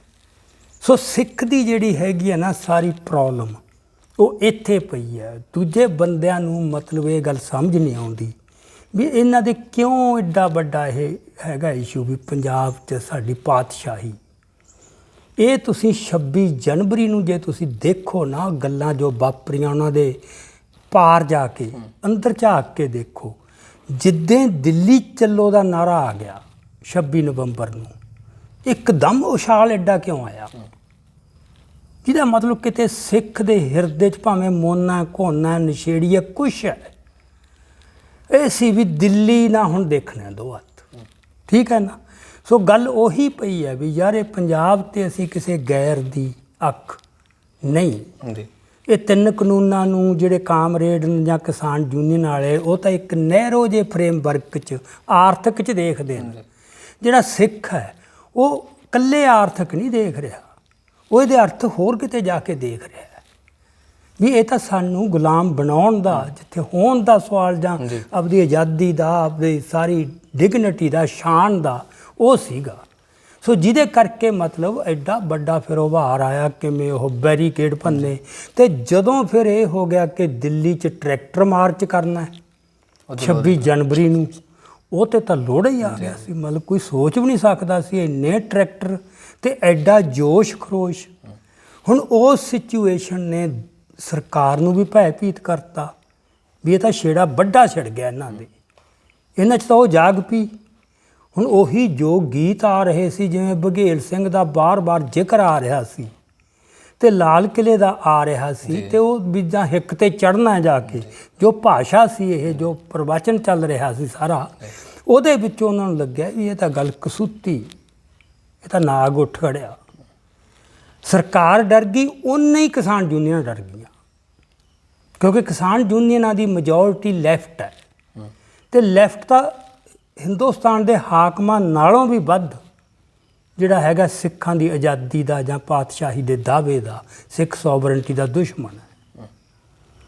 ਇੱਥੇ ਬਸ ਮਾੜੀ ਗੱਲ ਇਹ ਹੋਈ ਵੀ ਜਿਹੜੀਆਂ ਨੌਨ ਲੈਫਟ ਕਿਸਾਨ ਜਥੇਬੰਦੀਆਂ ਸੀ 3-4, ਉਹਨਾਂ ਦਾ ਆਗੂਆਂ ਦਾ ਬਹੁਤ ਮਾੜਾ ਰੋਲ ਰਿਹਾ, ਉਹ ਸਮਝ ਨਹੀਂ ਸਕੇ। ਸੋ ਇਹ ਗੱਲ ਜਿਹੜੀ ਹੁਣ ਤੱਕ ਨਹੀਂ ਬੰਦਿਆਂ ਨੂੰ ਸਮਝ ਆ ਰਹੀ ਨਾ ਵੀ ਗੱਲ ਕੀ ਸੀ। ਐਵੇਂ ਚੱਕ ਕੇ ਦੀਪ ਤੇ ਹੁਣ ਜਿਵੇਂ ਦੀਪ ਨੂੰ ਵਿਲੇਨਾਈਜ਼ ਕੀਤਾ ਉਹਨਾਂ ਨੇ ਨਾ, ਬਣਾਇਆ ਮਤਲਬ ਵੀ ਐਡਾ ਵੱਡਾ ਉਹਦੇ ਖਿਲਾਫ। ਉਹ ਗੱਲ ਦੀਪ ਕੀ ਸੀ ਆਪਾਂ ਦੇਖੀਏ, ਕਿੱਡੀ ਕੁ ਚੀਜ਼ ਹੈ ਦੀਪ। ਆਫਟਰ ਆਲ ਇੱਕ ਕੋਈ ਬੰਦਾ ਨਵਾਂ ਆਇਆ ਹੈ ਨਾ, ਐਕਟਿੰਗ ਦੇ ਵਿੱਚੋਂ ਆਇਆ ਤੇ ਉਹ ਆ ਕੇ ਐਡਾ ਕੰਮ ਖਰਾਬ ਕਰ ਦੂ। ਉਹ ਨਹੀਂ, ਦੀਪ ਨਹੀਂ ਗੱਲ, ਉਹ ਆਈਡੀਆ ਤੋਂ ਡਰੇ ਸੀ ਬਹੁਤ ਜ਼ਿਆਦਾ, ਉਹ ਜਜ਼ਬੇ ਤੋਂ ਡਰੇ ਸੀ ਤੇ ਉਹ ਤੋਂ ਇਹ ਯੂਨੀਅਨਾਂ ਦੇ ਜਿਹੜੇ ਲੈਫਟ ਵਾਲੇ ਲੀਡਰ ਡਰੇ ਸੀ। ਸੋ ਇਹ ਗੱਲ ਸੀਗੀ ਜਿਹੜੀ ਉਦੋਂ ਵੀ ਪੰਗਾ ਪਿਆ ਜਾ ਕੇ ਕਿ ਸਿੱਖਾਂ ਨੂੰ ਹੋਰ ਕੋਈ ਮਨਜ਼ੂਰ ਨਹੀਂ ਗੱਲ, ਪਰ ਉਹਨਾਂ ਦੀ ਕਿਤੇ ਸੁਣਵਾਈ ਹੋ ਨਹੀਂ ਰਹੀ। ਉਹ ਤਾਂ ਅਗਲੇ ਕਹਿੰਦੇ ਨੰਬਰ ਲਿਆਓ ਯਾਰ। ਸੋ ਇਹ ਕਹਾਣੀ ਜਿਹੜੀ ਚੱਲੀ ਪੰਜਾਬ ਦੇ ਵਿੱਚ, ਜਿਹੜਾ ਮੁਸਲਮਾਨਾਂ ਦੇ ਨਾਲ ਇੱਕ ਮਤਲਬ ਕਹਿ ਲਓ ਵੀ ਟਕਰਾਅ ਆ ਗਿਆ, ਉਹ ਆਪਦਾ ਗਲਬਾ ਮੈਜੋਰਟੀ ਦੇ ਸਿਰ 'ਤੇ ਪਾਉਣਾ ਚਾਹੁੰਦੇ ਸੀ, ਇਹ ਸਿੱਖ ਮੰਨਣ ਨੂੰ ਤਿਆਰ ਨਹੀਂ ਸੀ। ਸੋ ਜਦੋਂ ਫਿਰ ਇਹ ਅੰਗਰੇਜ਼ਾਂ ਤੋਂ ਮੋਹ ਭੰਗ ਹੋਇਆ, ਮਤਲਬ ਡਿਸਇਲੂਜਨ ਹੋ ਗਏ, ਫਿਰ ਇਹ ਦੂਜੇ ਪਾਸੇ ਇੰਨਾ ਗਏ ਹਿੰਦੂਆਂ ਵੱਲ ਨੂੰ। ਤੁਸੀਂ ਇਹ ਦੇਖ ਲਓ 1921 ਦੇ ਵਿੱਚ ਜਿਹੜਾ ਸ਼ਹਿਜ਼ਾਦਾ ਸੀ ਇੰਗਲੈਂਡ ਦਾ, ਆਪਣਾ ਪ੍ਰਿੰਸ ਆਫ ਵੇਲਜ਼, ਉਹਨੇ ਆਉਣਾ ਸੀ ਅੰਮ੍ਰਿਤਸਰ ਤੇ ਉਹਨੇ ਖਾਲਸਾ ਕਾਲਜ ਨੂੰ ਸਿੱਖ ਯੂਨੀਵਰਸਿਟੀ ਡਿਕਲੇਅਰ ਕਰਨਾ ਸੀ 1921 'ਚ। ਤੇ ਜਿਹੜੇ ਸਿੱਖ ਸਰਦਾਰ ਸੀ ਉਹ ਬੜੇ ਉਤਸ਼ਾਹ 'ਚ ਸੀ ਵੀ ਠੀਕ ਹੈ ਹੁਣ ਸਾਡਾ ਕੁਝ ਬਣੂ। ਤੇ ਪਰ ਜਿਹੜੇ ਨੈਸ਼ਨਲਿਸਟ ਸਿੱਖ ਸੀਗੇ, ਜਿਹੜੇ ਖਾਲਸਾ ਕਾਲਜ ਦੇ ਪ੍ਰੋਫੈਸਰ ਸੀ, ਉਹਨਾਂ ਨੇ ਹੜਤਾਲ ਵੀ ਜਿੱਦਣ ਉਹਨੇ ਆਉਣਾ ਅਸੀਂ ਹੜਤਾਲ ਕਰਾਂਗੇ। ਤੇ ਕਾਲੇ ਝੰਡੇ ਲੈ ਕੇ ਉਹਦਾ ਵਿਰੋਧ ਕਰਾਂਗੇ। ਕਾਰਨ ਉਹਨਾਂ ਨੂੰ ਰੰਗ ਚੜਿਆ ਹੋਇਆ ਸੀ ਰਾਸ਼ਟਰਵਾਦ ਦਾ, ਵੀ ਇਸ ਤਾਂ ਇਹਨਾਂ ਤੋਂ ਦੇਸ਼ ਆਜ਼ਾਦ ਕਰਾਉਣਾ ਹੈ। ਸਾਡੀ ਇਹਨਾਂ ਨਾਲ ਕੀ ਸਾਂਝ ਹੈ, ਸਾਨੂੰ ਇਹਨਾਂ ਦੀ ਕਿਸੇ ਫੇਵਰ ਦੀ ਲੋੜ ਨਹੀਂ। ਹੁਣ ਇੱਥੇ ਆ ਕੇ ਇੱਕ ਪਾੜ ਪੈਂਦਾ ਹੈ। ਇੱਕ ਪਾਸੇ ਜਿਹੜੇ ਸਰਦਾਰ ਜਿਹਨੂੰ ਇਹ ਰਜਵਾੜੇ ਕਹਿ ਦਿੰਦੇ ਆ ਜਾਂ ਪੁਰਾਣੇ ਫਿਊਡਲ 'ਚ ਭਾਸ਼ਾ ਹੈ ਨਾ ਇੱਕ, ਉਹਨਾਂ ਦੇ ਅੰਦਰ ਰਾਜ ਵਾਲੀ ਗੱਲ ਪਈ ਹੈ ਕਿ ਸਾਡੀ ਕਿਸ ਤਰ੍ਹਾਂ ਤਾਕਤ ਬਣੇ। ਉਹਨਾਂ ਨੂੰ ਹਿੰਦੁਸਤਾਨ ਨਾਲ ਨਹੀਂ, ਉਹਨਾਂ ਦੇ ਅੰਦਰ ਤਾਂ ਸਿੱਖ ਰਾਜ ਵਾਲੀ ਪਈ ਹੈ। ਤੁਹਾਨੂੰ ਮੈਂ ਇੱਕ ਖਾਸ ਗੱਲ, ਮੈਂ ਇੱਕ ਅਜੀਬ ਗੱਲ ਦੱਸਦਾ ਕਿ ਜਦੋਂ ਸਿੰਘ ਸਭਾ ਲਹਿਰ ਉੱਠੀ, ਉਹਦੇ 'ਚ ਇੱਕ ਵਿਰੋਧ ਖੜਾ ਹੋ ਗਿਆ ਨਾ, ਇੱਕ ਪਾਸੇ ਲਾਹੌਰ ਵਾਲੀ ਸਿੰਘ ਸਭਾ, ਇੱਕ ਪਾਸੇ ਅੰਮ੍ਰਿਤਸਰ ਵਾਲੀ। ਜੀ ਹੁਣ ਜਿਹੜੀ ਅੰਮ੍ਰਿਤਸਰ ਵਾਲੀ ਸਿੰਘ ਸਭਾ ਸੀ, ਉਹਦੇ ਵਿੱਚ ਸੰਧਾ ਵਾਲੀਏ ਸਰਦਾਰ ਤੇ ਬਾਬਾ ਖੇਮ ਸਿੰਘ ਬੇਦੀ, ਜਿਹੜੇ ਸਿੱਖ ਮਰਿਆਦਾ ਦਾ ਬਿਲਕੁਲ ਹੀ ਉਹ ਘਾਣ ਕਰਦਾ ਸੀ ਖੇਮ ਸਿੰਘ ਬੇਦੀ।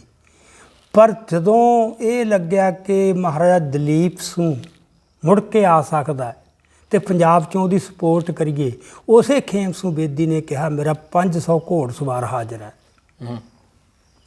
ਵੀ ਸਭ ਕੁਛ ਦਾਅ 'ਤੇ ਲਾ ਦੂੰ। ਠਾਕਰ ਸਿੰਘ ਸੰਧਾ ਵਾਲਿਆ ਜਾ ਕੇ ਪੌਂਡੀਚਰੀ ਬਹਿ ਗਿਆ ਅੰਗਰੇਜ਼ਾਂ ਦੀ ਟੈਰੀਟਰੀ ਤੋਂ ਬਾਹਰ ਨਿਕਲ ਕੇ, ਕਿ ਹੁਣ ਮੌਕਾ ਰਾਜ ਲੈਣ ਦਾ। ਸੋ ਜਿਹੜੀ ਆ ਇੱਕ ਹੈਗਾ ਨਾ ਦੁਬਦਾ ਦਵੰਦ ਹੈ, ਇਹ ਇੱਕ ਦਵੰਦ ਕਿ ਇੱਕ ਪਾਸੇ ਰਾਜ ਦੀ ਤੜਪ ਹੈ ਤੇ ਜਿਹਨੂੰ ਰਾਸ਼ਟਰਵਾਦ ਦੀ ਰੰਗਤ ਚੜ੍ਹਦੀ ਗਈ, ਉਹਦੇ 'ਚੋਂ ਸਿੱਖ ਰਾਜ ਦੀ, ਸਿੱਖ ਸੋਵਰੇਨਟੀ ਦੀ ਗੱਲ ਟੁੱਟਦੀ ਰਹੀ। ਉਹਨੇ ਅਖੀਰ ਨੂੰ ਇਹ ਪ੍ਰਵਾਨ ਕਰ ਲਿਆ ਵੀ ਭਾਰਤ ਚਲੋ ਜੀ, ਹੁਣ ਇਹ ਤਾਂ ਇੱਕ ਹੈਗਾ ਹੀ ਹੈ, ਹੁਣ ਇਹਦੇ ਵਿੱਚ ਅਸੀਂ ਵੱਧ ਅਧਿਕਾਰ ਹੀ ਲੈ ਸਕਦੇ ਹਾਂ, ਹੋਰ ਇਦੋਂ ਵੱਧ ਕੁਛ ਨਹੀਂ। ਸੋ ਬੜੇ ਚਿਰਾਂ ਬਾਅਦ ਜਾ ਕੇ ਸੰਤ ਜਰਨੈਲ ਸਿੰਘ ਭਿੰਡਰਾਂਵਾਲੇ ਨੇ ਇਹ ਗੱਲ ਤੋੜੀ ਜਾ ਕੇ, ਮਤਲਬ ਉਹਨੇ ਫਿਰ ਉਹ ਗੱਲ ਜਗਾਈ।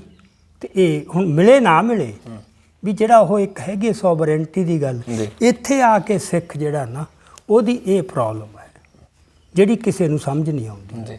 ਸੋ ਹੁਣ ਆਪਾਂ ਆਉਣਾ 47 ਤੇ, ਵੀ 47 ਦੇ ਵਿੱਚ ਜਦੋਂ ਪਹਿਲਾਂ ਤਾਂ ਦੇਖੋ ਜਿਹੜੇ ਸਿੱਖ ਨੇ, ਉਹਨਾਂ ਨੂੰ ਮੇਨ ਗੱਲ ਇਹ ਰਹੀ ਵੀ ਯਾਰ ਜੇ ਦੇਸ਼ ਦੀ ਵੰਡ ਹੁੰਦੀ ਹੈ ਤਾਂ ਇਸ ਵੰਡ ਦੇ ਵਿੱਚ ਮੁਸਲਮਾਨ ਪੰਜਾਬ 'ਚ ਮੈਜੋਰਟੀ 'ਚ ਹੈ ਤੇ ਅਸੀਂ ਤਾਂ ਗੁਲਾਮ ਬਣ ਜਾਾਂਗੇ ਮੁਸਲਮਾਨ ਦੇ। ਇਹ ਨਹੀਂ ਸੀ ਉਹਨਾਂ ਤੋਂ ਹਜਮ ਹੁੰਦੀ ਕਿਸੇ ਵੀ ਰੂਪ 'ਚ। ਇਹ ਗੱਲ ਸਾਨੂੰ ਸਮਝ ਵੀ ਆਉਣੀ ਚਾਹੀਦੀ ਹੈ ਨਾ, ਹੋਣੀ ਵੀ ਨਹੀਂ ਸੀ। ਇਸ ਕਰਕੇ ਇੱਧਰੋਂ ਇੰਨਾ ਵਿਰੋਧ ਹੋਣ ਕਰਕੇ ਉੱਧਰੋਂ ਅਵੇਸਲੇ ਹੋ ਗਏ, ਕਿਉਂਕਿ ਉਹਨਾਂ ਨੂੰ ਅਜੇ ਦੇਖਿਆ ਨਹੀਂ ਸੀ ਹਾਕਮ ਦੇ ਤੌਰ 'ਤੇ, ਕਦੇ ਵੀ ਜ਼ਿੰਦਗੀ 'ਚੋਂ ਤਾਂ ਬਾਹਰ ਪਿਆ ਹੀ ਨਹੀਂ ਸੀਗਾ। ਸੋ ਇਸ ਕਰਕੇ ਇੱਕ ਤਾਂ ਆਹ ਗੜਬੜ ਹੋ ਗਈ, ਉੱਥੇ ਆ ਕੇ ਇੱਧਰੋਂ ਅਵੇਸਲੇ ਹੋ ਗਏ, ਉੱਧਰ ਵਿਰੋਧ ਜ਼ਿਆਦਾ ਵਧਾ ਲਿਆ। ਉਹਨਾਂ ਨਾਲ ਤਾਂ ਚੱਲਿਆ ਜਾਣਾ ਨਹੀਂ ਸੀ, ਤਾਂ ਸਭ ਨੂੰ ਪਤਾ ਜੀ। ਐਵੇਂ ਆਪਾਂ ਅੱਜ ਕਹੀਏ ਨਾ ਵੀ ਯਾਰ ਉਹਨਾਂ ਨਾਲ ਚਲੇ ਜਾਂਦੇ ਠੀਕ ਰਹਿੰਦੇ, ਇਹ ਨਹੀਂ ਸੀ ਗੱਲ। ਅੱਛਾ, ਹੁਣ ਜਿਹੜੀ ਗੱਲ ਇਹ ਹੈ ਵੀ ਅੰਗਰੇਜ਼ ਤੁਹਾਨੂੰ ਰਾਜ ਦੇਣਾ ਚਾਹੁੰਦੇ ਸੀ, ਇਹ ਬਹੁਤ ਸਿੱਧੜ ਜੀ ਧਾਰਨਾ ਕਈ ਵਾਰ ਪ੍ਰਚਲਿਤ ਹੋ ਜਾਂਦੀ ਹੈ, ਜੋ ਡਾਕੂਮੈਂਟ ਕਹਿੰਦੇ। ਹੁਣ ਗੱਲ ਇਹ ਆ ਚੁੱਕੀ ਹੈ, ਸਾਰੇ ਡਾਕੂਮੈਂਟ ਡੀਕਲਾਸੀਫਾਈ ਹੋ ਗਏ ਨਾ, ਨਾ ਉਹਦੇ ਵਿੱਚ ਮਤਲਬ ਇਹ ਗੱਲ ਇੰਨੀ ਸਿੱਧੀ ਨਹੀਂ ਸੀ। ਸਿੱਖਾਂ ਵਧੇ ਪੰਗਾ ਪੈਂਦਾ ਸੀ ਇੱਕ ਵੀ ਯਾਰ ਕਿੱਥੇ ਦੇਈਏ, ਜਿਹੜੇ ਦੇਣਾ ਵੀ ਚਾਹੁੰਦੇ ਆ, ਕਿਉਂਕਿ ਇੱਕ ਉਹਨਾਂ ਨੇ ਨਿਯਮ ਬਣਾ ਲਿਆ ਵੀ ਪਾਪੂਲੇਸ਼ਨ ਦੇ ਹਿਸਾਬ ਨਾਲ ਹੋਊ।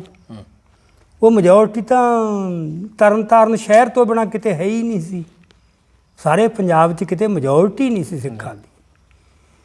ਸੋ ਇੱਕ ਮਿਊਨਸਿਪਲ ਕਮੇਟੀ ਸੀ, ਸਾਰੇ ਏਡੇ ਵੱਡੇ ਪੰਜਾਬ ਉਦੋਂ ਜਿਹੜਾ ਇਕੱਠਾ ਹੁੰਦਾ ਸੀਗਾ। ਸੋ ਇਸ ਕਰਕੇ ਉਦੋਂ ਫਿਰ ਉਹਨਾਂ ਨੇ ਇਹ ਗੱਲ ਇਹਨਾਂ ਦੀ ਮੰਨੀ ਨਾ ਗਈ।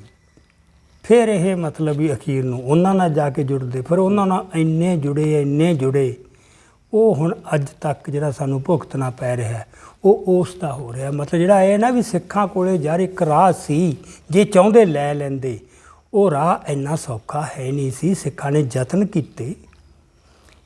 ਯਤਨ ਕੀਤੇ, ਮਹਾਰਾਜਾ ਪਟਿਆਲਾ ਨੇ ਕੀਤੇ, ਮਹਾਰਾਜਾ ਫਰੀਦਕੋਟ ਨੇ ਕੀਤੇ, ਹੋਰ ਸਰਦਾਰਾਂ ਨੇ ਕੀਤੇ ਬੜੇ, ਵੀ ਸਾਨੂੰ ਸਾਡਾ ਕੁਛ ਬਣ ਜੇ। ਪਰ ਜਦੋਂ ਕੋਈ ਜ਼ੋਰ ਹੀ ਨਹੀਂ ਚੜ੍ਹਦਾ, ਵੀ ਜਿਹੜਾ ਲੌਜਿਕ ਆਫ ਨੰਬਰਸ ਆ ਉਹ ਤੁਹਾਡੇ ਅਗੇਂਸਟ ਹੈ ਭਾਈ। ਜਦੋਂ ਇਹਨਾਂ ਨਾਲ ਜੁੜਨਾ ਕਰਿਆ, ਉਦੋਂ ਆਪਣੀਆਂ ਮੰਗਾਂ ਕੁਝ ਰੱਖੀਆਂ ਸੀਗੀਆਂ ਵੀ ਸਾਨੂੰ ਇਹੋ ਜਿਹੀ ਚੀਜ਼ ਚਾਹੀਦੀ? ਉਹ ਤਾਂ ਖੈਰ ਰੱਖਦੇ ਹੀ ਹੁੰਦਾ ਹੈ। ਕਿਹੋ ਜਿਹੀਆਂ ਮੰਗਾਂ ਸੀਗੀਆਂ? ਉਹ ਤਾਂ ਇਹੀ ਸੀ, ਦੇਖੋ ਵੀ ਜੇ ਜਦੋਂ ਤੁਸੀਂ ਮਾਈਨੋਰਿਟੀ 'ਚੋਂ ਵੀ ਸੇਫਗਾਰਡ ਆਫ ਮਾਈਨੋਰਿਟੀ ਰਾਈਟਸ ਇਹ ਸੰਵਿਧਾਨ 'ਚ ਪਾਇਓ। ਉਹ ਕਹਿੰਦੇ ਪਾਵਾਂਗੇ, ਗੱਲ ਹੀ ਕੁਛ ਨਹੀਂ। ਅੱਛਾ, ਗਲਤੀ ਉਹਨਾਂ ਤੋਂ ਇਹ ਹੋ ਗਈ ਵੀ ਪਹਿਲਾਂ ਲਿਖਤੀ ਕੁਛ ਨਾ ਕਰਵਾਇਆ, ਜ਼ਬਾਨੀ ਕਲਾਮੀ, ਜਿਵੇਂ ਸਾਡਾ ਇੱਕ ਪੇਂਡੂ ਸੁਭਾਅ ਨਹੀਂ ਵੀ ਜੇ ਹੁਣ ਜ਼ੁਬਾਨ ਦੇਤੀ, ਹੁਣ ਉਹਨਾਂ ਨੂੰ ਕੀ ਵੈਸੇ ਜ਼ੁਬਾਨ ਤੋਂ ਤਾਂ ਮਿੰਟ 'ਚ ਉਹ ਤਾਂ ਲਿਖਤੇ ਤੋਂ ਫਿਰ ਸਕਦੇ ਆ, ਅਤੇ ਜ਼ੁਬਾਨ ਤੋਂ ਫਿਰਨ ਦਾ ਤਾਂ ਗੱਲ ਹੀ ਕੁਛ ਨਹੀਂ ਸੀ। ਸੋ ਇੱਕ ਐ ਨਹੀਂ ਵੀ ਇਹਨਾਂ ਨੇ ਯਾਰ ਕੁਝ ਵੀ ਨਹੀਂ ਮੰਗਿਆ, ਬੜਾ ਮੰਗਿਆ ਸੀ ਇਹਨਾਂ ਨੇ ਵੀ ਸਾਨੂੰ ਆਹ ਗਰੰਟੀ ਦਿਓ। ਸਾਨੂੰ ਬੜੇ ਲਾਇਕ ਬੰਦੇ ਸੀਗੇ ਜਿਹੜੇ ਕੰਸਟੀਚੁਐਂਟ ਅਸੈਂਬਲੀ ਸੀ, ਮਤਲਬ ਉਹਦੇ 'ਚ ਆਪਣਾ ਹੁਕਮ ਸਿੰਘ ਸੀ, ਭੁਪਿੰਦਰ ਸਿੰਘ ਸੀ, ਮਤਲਬ ਬੰਦੇ ਲਾਇਕ ਸੀ ਪੂਰੇ। ਉਹ ਪੈਰ ਪੈਰ ਤੇ ਭਿੜੇ ਵੀ ਸਾਨੂੰ ਦਿਓ ਕੁਛ। ਅਖੀਰ ਨੂੰ ਉਹ ਮੁੱਕਰੀ ਗਏ ਆਜ਼ਾਦ ਹੋਣ ਤੋਂ ਬਾਅਦ 48 'ਚ ਤਾਂ ਵੀ ਹੁਣ ਨਹੀਂ ਤੁਹਾਨੂੰ ਕੁਛ। ਇਹ ਬਹੁਤ ਵੱਡਾ ਵਿਸ਼ਵਾਸਘਾਤ ਸੀ ਜਿਹੜਾ ਤੁਸੀਂ ਸੋਚ ਨਹੀਂ ਸਕਦੇ। ਉਦੋਂ ਕਿੰਨਾ ਕੁ ਵਿਰੋਧ ਹੋਇਆ ਸਿੱਖਾਂ ਵੱਲੋਂ? ਸਿੱਖਾਂ ਵੱਲੋਂ ਦਿਲ ਤਾਂ ਟੁੱਟੇ ਸਿੱਖਾਂ ਦੇ ਕਿਉਂਕਿ ਉੱਪਰ। ਤਾਜੀ ਸੱਟ ਵੱਜ ਕੇ ਹਟੀ ਸੀ 47 ਦੇ ਵਿੱਚ ਜਿਹੜਾ ਉਜਾੜਾ ਹੋਇਆ ਨਾ, ਜਿਹੜਾ ਖੂਨ ਖਰਾਬਾ, ਇੱਕ ਪਾਸੇ ਉਹ ਸੱਟ ਤੇ ਇੱਕ ਪਾਸੇ ਆਹ ਵਿਸ਼ਵਾਸਘਾਤ। ਪਰ ਇਹ ਹੈ ਵੀ ਕਮਜ਼ੋਰ ਇੰਨੇ ਹੋ ਗਏ ਸੀ, ਉਦੋਂ ਕੁਛ ਵੀ ਨਹੀਂ ਕੋਈ ਵੱਡਾ ਉਹ ਕਰ ਸਕਣ, ਵਿਰੋਧ ਕਰ ਸਕਣ। ਉਦੋਂ ਕੀ ਜ਼ੋਰ ਚੜ੍ਹਨਾ ਸੀ, ਉਹ ਤਾਂ ਸਮਾਂ ਲੰਘਾ ਲਿਆ ਸੀਗਾ। ਕੀ ਇਹ ਕਤਲੇਆਮ ਨੂੰ ਰੋਕਿਆ ਨਹੀਂ ਸੀ ਜਾ ਸਕਦਾ?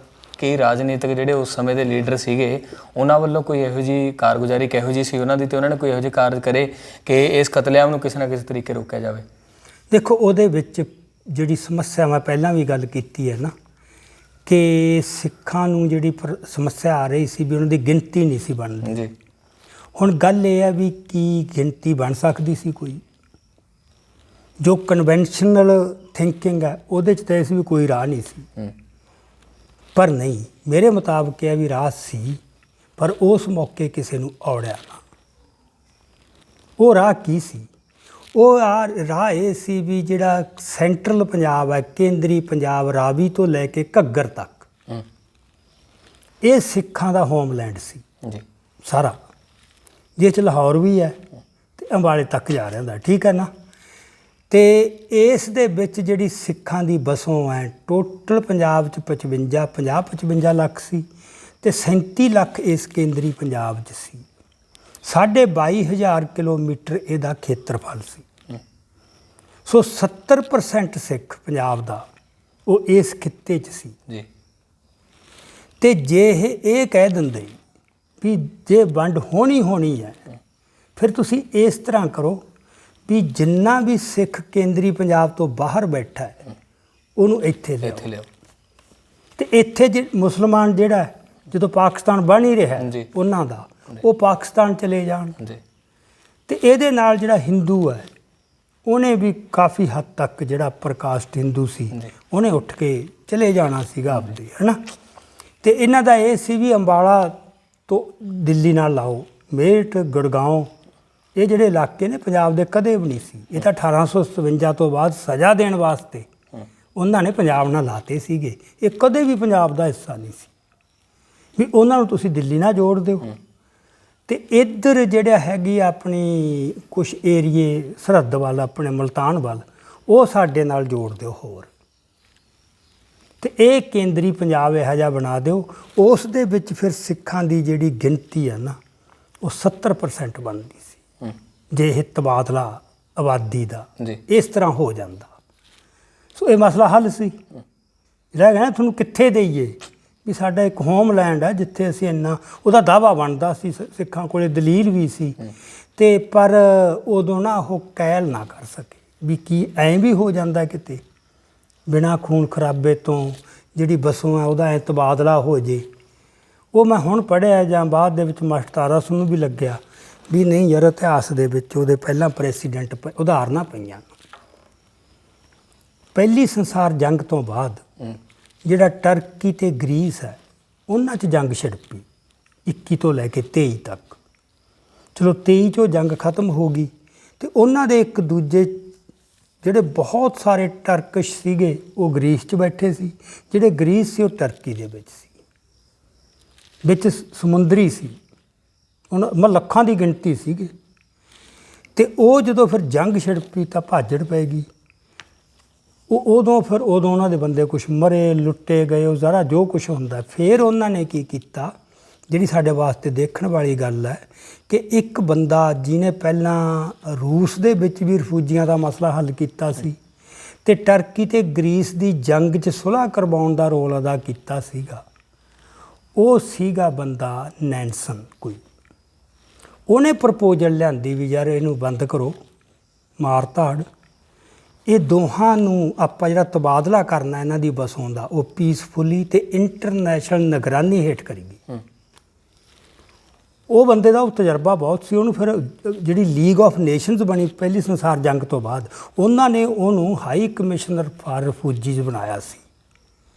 ਉਹਨੇ ਫਿਰ ਮਤਲਬ ਸਵਿਟਜ਼ਰਲੈਂਡ ਦੇ ਵਿੱਚ ਕਾਨਫਰੰਸ ਬੁਲਾਈ, ਉੱਥੇ ਫਿਰ ਗੱਲਾਂ ਤੈਅ ਹੋ ਗਈਆਂ ਜੀ ਵੀ ਠੀਕ ਹੈ ਉੱਧਰਲੇ ਜਿਹੜੇ ਗ੍ਰੀਕ ਨੇ ਉਹ ਟਰਕੀ ਚੋਂ ਨਿਕਲ ਜਾਣਗੇ, ਜਿਹੜੇ ਟਰਕਿਸ਼ ਹੈ ਉਹ ਗ੍ਰੀਸ ਚੋਂ ਨਿਕਲ ਜਾਣਗੇ, ਜੀ ਤੇ ਉਹ ਨਿਕਲਣ ਵਾਸਤੇ ਕੋਈ ਕਿਸੇ ਦੀ ਲੁੱਟ ਨਹੀਂ ਕਰੂਗਾ, ਕੋਈ ਮਾਰਿਆ ਨਹੀਂ ਜਾਊ, ਨਿਗਰਾਨੀ ਹੇਠ ਸਾਰੇ ਇੰਤਜ਼ਾਮ ਕੀਤੇ ਜਾਣਗੇ ਉਹਨਾਂ ਦੇ ਆਉਣ ਜਾਣ ਦੇ।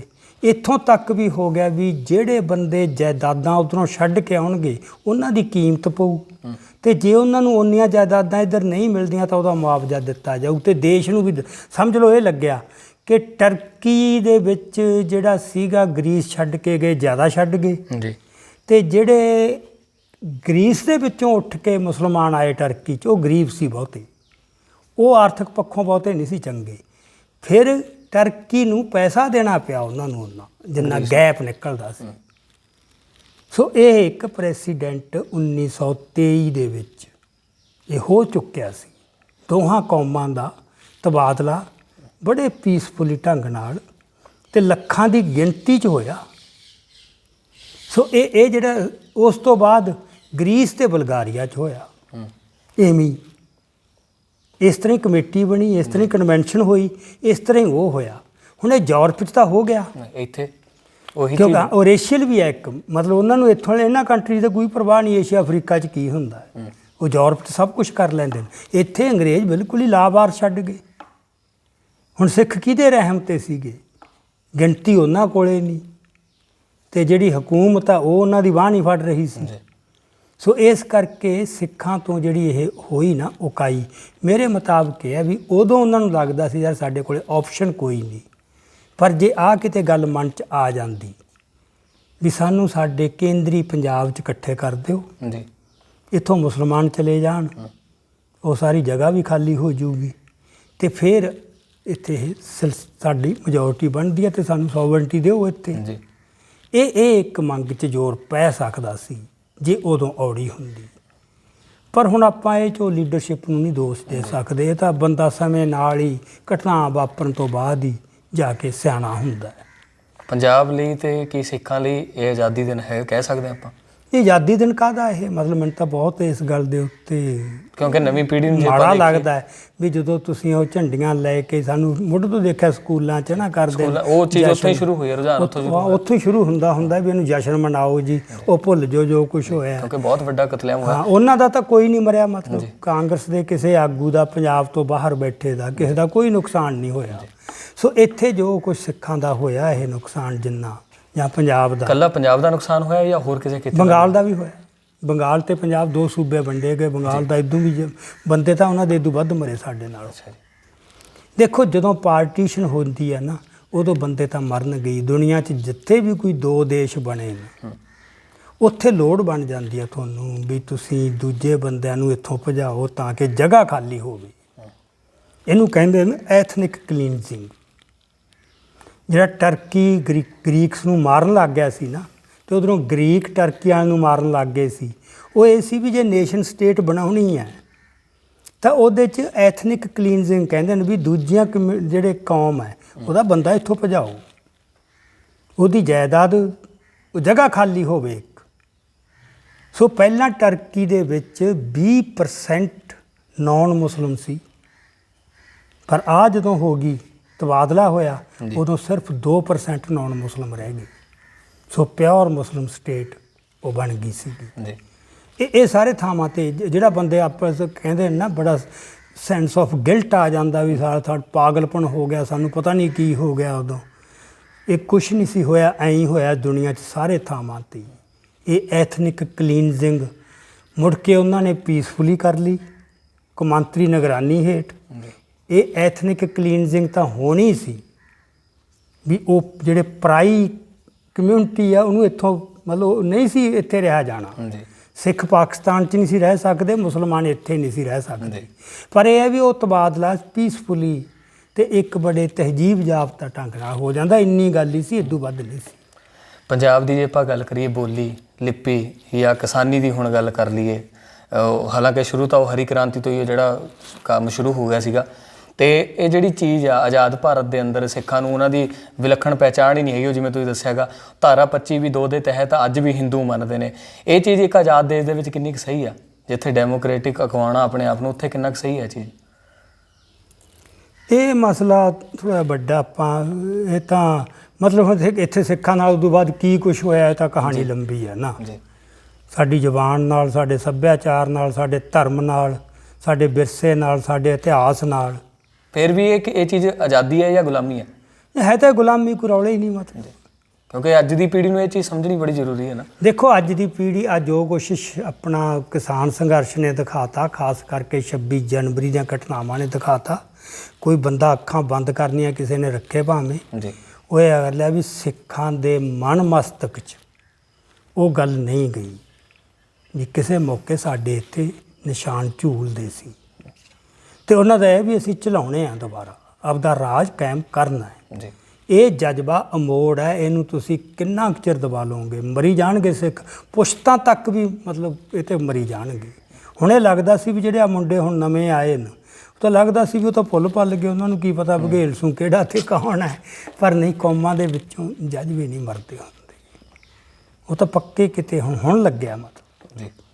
ਤੋ ਇਸ ਕਰਕੇ ਮਾੜੀ ਗੱਲ ਇਹ ਹੋਈ ਵੀ 26 ਜਨਵਰੀ ਤੋਂ ਬਾਅਦ ਜਿਹੜੀ ਇਸ ਜਜ਼ਬੇ ਦੀ ਕਦਰ ਪੈਣੀ ਚਾਹੀਦੀ ਸੀ, ਸਗੋਂ ਕਦਰ ਤਾਂ ਕੀ ਪੈਣੀ ਸੀ, ਉਹਦੇ ਤਾਂ ਉਹਨੂੰ ਭੰਡੀ ਪ੍ਰਚਾਰੀ ਜਿਵੇਂ ਵੀ ਕੋਈ ਬਹੁਤ ਵੱਡਾ ਗੁਨਾਹ ਕਰ ਲਿਆ।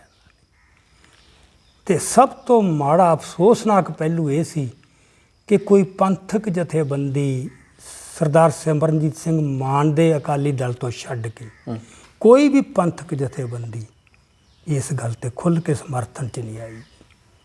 ਇਹਦਾ ਮਤਲਬ ਸਾਡੇ 'ਚੋਂ ਕਿੰਨਾ ਕੁਛ ਖੁਰ ਗਿਆ। ਮੁੰਡੇ ਮਰਨ ਨੂੰ ਤਿਆਰ ਨੇ ਜਿਨ੍ਹਾਂ ਦਾ ਕੋਈ ਸਰੂਪ ਵੀ ਹੈ ਨਹੀਂ ਉਸ ਘੜੀ। ਮੁੜ ਕੇ ਕੀ ਹੋਇਆ? ਦੂਜਾ ਪੱਖ ਵੀ ਬਹੁਤ ਦੱਸਿਆ ਵੀ ਕਮਜ਼ੋਰ ਵੀ ਕਿੰਨਾ ਹੋ ਗਿਆ ਇੱਕ ਸੈਕਸ਼ਨ ਸਿੱਖਾਂ ਦਾ। ਕਿਵੇਂ ਫਟਾਫਟ ਕੇਸਰੀ ਨਿਸ਼ਾਨ ਲੁਕੋ ਕੇ ਤਿਰੰਗੇ ਕਿਵੇਂ ਲਾਏ। ਇਹ ਬਹੁਤ ਕਚਾਣ ਆਉਂਦੀ ਹੈ ਇਹ ਗੱਲ ਦੀ ਵੀ ਹੁਣ ਜਿਹੜਾ ਇਹ ਐਡਾ ਗੈਪ ਪੈ ਗਿਆ ਨਾ ਵੀ ਯੂਥ ਕਿਤੇ ਹੋਰ ਵਿਚਰ ਰਿਹਾ, ਯੂਥ ਦਾ ਵੱਡਾ ਹਿੱਸਾ, ਅਤੇ ਦੂਜੇ ਬੰਦੇ ਜਿਹੜੇ ਓਪਰੀਆਂ ਵਿਚਾਰਧਾਰਾਵਾਂ ਦੇ ਪ੍ਰਭਾਵ ਹੇਠ ਆ ਗਏ ਉਹ ਕਿਤੇ ਹੋਰ। ਸੋ ਇਹ ਤਾਂ ਹੁਣ ਡਰ ਲੱਗਦਾ ਵੀ ਪੰਜਾਬ 'ਚ ਆਉਣ ਵਾਲੇ ਸਮੇਂ 'ਚ ਇਹਦਾ ਬਣੂਗਾ ਕੀ, ਇਹ ਕਨਫਲਿਕਟ ਕਿਵੇਂ ਜੇ ਰਿਜ਼ੋਲਵ ਹੋਊਗਾ। ਪਰ ਇਹ ਹੈ ਵੀ ਇਹ ਜਿਹੜਾ ਹੈਗਾ ਨਾ ਵੀ ਇੱਥੇ ਅਸੀਂ ਰਾਜ ਕਰਨਾ ਹੈ, ਇੱਥੇ ਸਾਡਾ ਦਾਅਵਾ ਹੈ। ਨੰਬਰਾਂ ਦੀ ਗੱਲ ਛੱਡੋ, ਸਾਡਾ ਦਾਅਵਾ ਹੈ ਬਸ। ਉਹ ਉਹਨਾਂ ਨੇ ਕਰਕੇ ਦਿਖਾਤਾ, ਦਿੱਲੀ ਜਾ ਕੇ ਡਰੇ ਨਹੀਂ, ਮਤਲਬ ਜਿਵੇਂ ਉਹਨਾਂ ਨੇ ਕੀਤਾ ਜਿਸ ਤਰ੍ਹਾਂ। ਅਤੇ ਉਦੋਂ ਬਾਅਦ ਮਤਲਬ ਜੇ ਯੂਨੀਅਨਾਂ ਦਮ ਹੁੰਦਾ ਥੋੜ੍ਹਾ ਜਿਹਾ ਤਾਂ ਉਹ ਜਿਹੜੀ ਉਲਟੀ ਦਹਿਸ਼ਤ ਪਈ ਉਹ ਨਹੀਂ ਸੀ ਪੈਣੀ। ਸੋ ਇਹ ਸਰਕਾਰ ਵੀ ਡਰੀ ਅਤੇ ਇਹ ਯੂਨੀਅਨਾਂ ਵੀ ਡਰੀਆਂ। 47 ਤੋਂ ਬਾਅਦ ਕੀ ਮੁਸਲਮਾਨਾਂ ਨਾਲ ਭਾਈਚਾਰਕ ਸਾਂਝ ਵਧੀ ਜਾਂ ਕਿ ਵਿਰੋਧਤਾ ਹੋਈ ਜਿਹੜੇ ਇੱਥੇ ਆ ਗਏ ਸੀ ਇਸ ਖਿੱਤੇ 'ਚ, ਭਾਰਤ 'ਚ ਆ ਗਏ? ਨਹੀਂ, ਮੁੜ ਕੇ ਤਾਂ ਫਿਰ ਮਤਲਬ ਉਹਨਾਂ ਨਾਲ ਵਧੀ ਆ। ਜਿਉਂ ਸਿੱਖ ਇੱਧਰੋਂ ਮੋਹ ਭੰਗ ਹੋ ਹੀ ਗਿਆ ਹਿੰਦੂਆਂ ਤੋਂ, ਤਿਉਂ ਉੱਧਰੋਂ ਸਾਂਝ ਤਾਂ ਡਾਇਰੈਕਟਲੀ ਪ੍ਰਪੋਰਸ਼ਨਲ ਹੈ। ਜਿੰਨਾ ਇੱਧਰੋਂ ਟੁੱਟੀ ਗਈ, ਇੱਧਰੋਂ ਵੱਧਜਣ ਹੋਏ, ਉਨੀ ਉੱਧਰ ਹੋਈ। ਸੋ ਇਸ ਕਰਕੇ ਆਪਾਂ ਪਿਛਲੀ ਵਾਰ ਕੀਤਾ ਸੀ, ਡਾਕਟਰ ਦਰਸ਼ਨ ਸਿੰਘ ਤਾਤਲਾ ਨੇ ਕਿਹਾ ਸੀ ਨਾ ਵੀ ਜਿੱਦੇ ਇਹ ਭਾਰਤੀ ਵਿਚਾਰਧਾਰਾ ਦੇ ਪ੍ਰਭਾਵ ਤੋਂ ਮੁਕਤ ਹੋ ਕੇ ਸਿੱਖ ਨਵੀਂ ਅੱਖ ਨਾਲ ਪੰਜਾਬ ਨੂੰ ਦੇਖੂ, ਉਹਦੇ ਉਹਨੂੰ ਜਿਹੜਾ ਉੱਧਰਲਾ ਪੰਜਾਬ ਹੈ, ਪੱਛਮੀ ਪੰਜਾਬ, ਉਹ ਦੁਸ਼ਮਣ ਨਹੀਂ ਲੱਗੂਗਾ, ਉਹ ਮਿੱਤਰ ਲੱਗੂਗਾ। ਇਹ ਹੋਣਾ ਹੀ ਹੈ। ਬਸ ਇੱਥੇ ਆ ਕੇ ਪੰਗੇ ਪੈਂਦੇ ਆ। ਗੱਲ ਵਿੱਚ ਆਜ਼ਾਦ ਹੋਣਾ ਪੈਣਾ, ਪਹਿਲਾਂ ਆਪਣੇ ਆਪ ਨੂੰ ਆਜ਼ਾਦ। ਸੋ ਜਿਹੜਾ ਭਾਰਤੀ ਰਾਸ਼ਟਰਵਾਦ ਆ ਨਾ, ਅਤੇ ਹੁਣ ਸਾਨੂੰ ਪੰਜਾਬ 'ਚ ਇਕੱਲਾ ਇੱਥੇ BJP ਦਾ ਕੁਛ ਨਹੀਂ, ਇੱਥੇ ਜਿਹੜਾ ਲੈਫਟ ਅਤੇ ਸੈਕੂਲਰਿਸਟ ਹੈ ਨਾ, ਪੜ੍ਹਿਆ ਲਿਖਿਆ, ਉਹ ਬਹੁਤ ਵੱਡਾ ਭਾਰਤੀ ਰਾਸ਼ਟਰਵਾਦ ਦਾ ਪਿੱਲਰ ਬਣੇ ਹੋਏ ਨੇ, ਥੰਮ। ਸੋ 1947 ਦੇ ਵਿੱਚ ਜਿਹੜੀ ਵੰਡ ਹੁੰਦੀ ਆ, 15 ਅਗਸਤ ਜਿਸ ਨੂੰ ਕਿ ਭਾਰਤ ਦੇ ਵਿੱਚ ਆਜ਼ਾਦੀ ਦਿਵਸ ਵਜੋਂ ਮਨਾਉਂਦੇ ਨੇ, ਇਹ ਕੀ ਅਸਲ ਦੇ ਵਿੱਚ ਪੰਜਾਬ ਦੇ ਲਈ ਵੀ ਆਜ਼ਾਦੀ ਸੀ? ਅੱਜ ਇਸੇ ਸਾਰੇ ਸੰਦਰਭ ਦੇ ਵਿੱਚ ਇਹ ਵੰਡ ਦੇ ਪਿੱਛੇ ਦੇ ਕਾਰਨ ਕੀ ਰਹੇ? ਵੱਡਾ ਕਤਲੇਆਮ ਜਿਹੜਾ ਪੰਜਾਬ ਨੂੰ ਸਹਿਣਾ ਪਿਆ, ਬੰਗਾਲ ਨੂੰ ਸਹਿਣਾ ਪਿਆ, ਸਾਰੀਆਂ ਚੀਜ਼ਾਂ ਕੀ ਪੰਜਾਬ ਨੂੰ ਵੱਖਰਾ ਦੇਸ਼ ਦੇਣ ਦੀ ਮੰਗ ਉਸ ਟਾਈਮ ਰੱਖੀ ਗਈ ਸੀ ਜਾਂ ਸਿੱਖਾਂ ਵੱਲੋਂ ਕੀਤੀ ਗਈ ਸੀ ਜਾਂ ਉਹਨਾਂ ਨੂੰ ਦੇਣ ਦੀ ਕੋਈ ਉਸ ਤਰੀਕੇ ਦੀ ਕੋਈ ਕਾਰਗੁਜ਼ਾਰੀ ਹੋਈ ਸੀ? ਸੋ ਇਹ ਸਾਰੀਆਂ ਗੱਲਾਂ ਬਾਤਾਂ ਤੁਹਾਡੇ ਨਾਲ ਕੀਤੀਆਂ ਨੇ। ਉਮੀਦ ਕਰਦੇ ਹਾਂ ਕਿ ਤੁਹਾਨੂੰ ਇਹ ਵਿਸ਼ਾ ਚੰਗਾ ਲੱਗਿਆ ਹੋਊਗਾ। ਸਾਡੇ ਚੈਨਲ ਦਾ ਸਿੱਖ ਵਿਊ ਪੁਆਇੰਟ ਨੂੰ ਸਬਸਕ੍ਰਾਈਬ ਕਰਨਾ ਕਰਿਓ ਅਤੇ ਅੱਗੇ ਲਈ ਸਾਡੇ ਨਾਲ ਜੁੜਨਾ ਕਰਿਓ ਤਾਂ ਕਿ ਅਸੀਂ ਹੋਰ ਵੀ ਜਿਹੜੇ ਪ੍ਰੋਗਰਾਮ ਲੈ ਕੇ ਤੁਹਾਡੇ ਤੱਕ ਪਹੁੰਚਦੇ ਹੋਣ। ਇਸ ਪ੍ਰੋਗਰਾਮ ਨੂੰ ਅੱਗੇ ਵੱਧ ਤੋਂ ਵੱਧ ਸਾਂਝਾ ਕਰਿਓ ਤਾਂ ਕਿ ਇਹ ਜਾਣਕਾਰੀ ਵੱਧ ਤੋਂ ਵੱਧ ਸੰਗਤਾਂ ਤੱਕ ਪਹੁੰਚ ਸਕੇ। ਦਿਓ ਜੀ ਇਜਾਜ਼ਤ। ਵਾਹਿਗੁਰੂ ਜੀ ਕਾ ਖਾਲਸਾ, ਵਾਹਿਗੁਰੂ ਜੀ ਕੀ ਫਤਿਹ।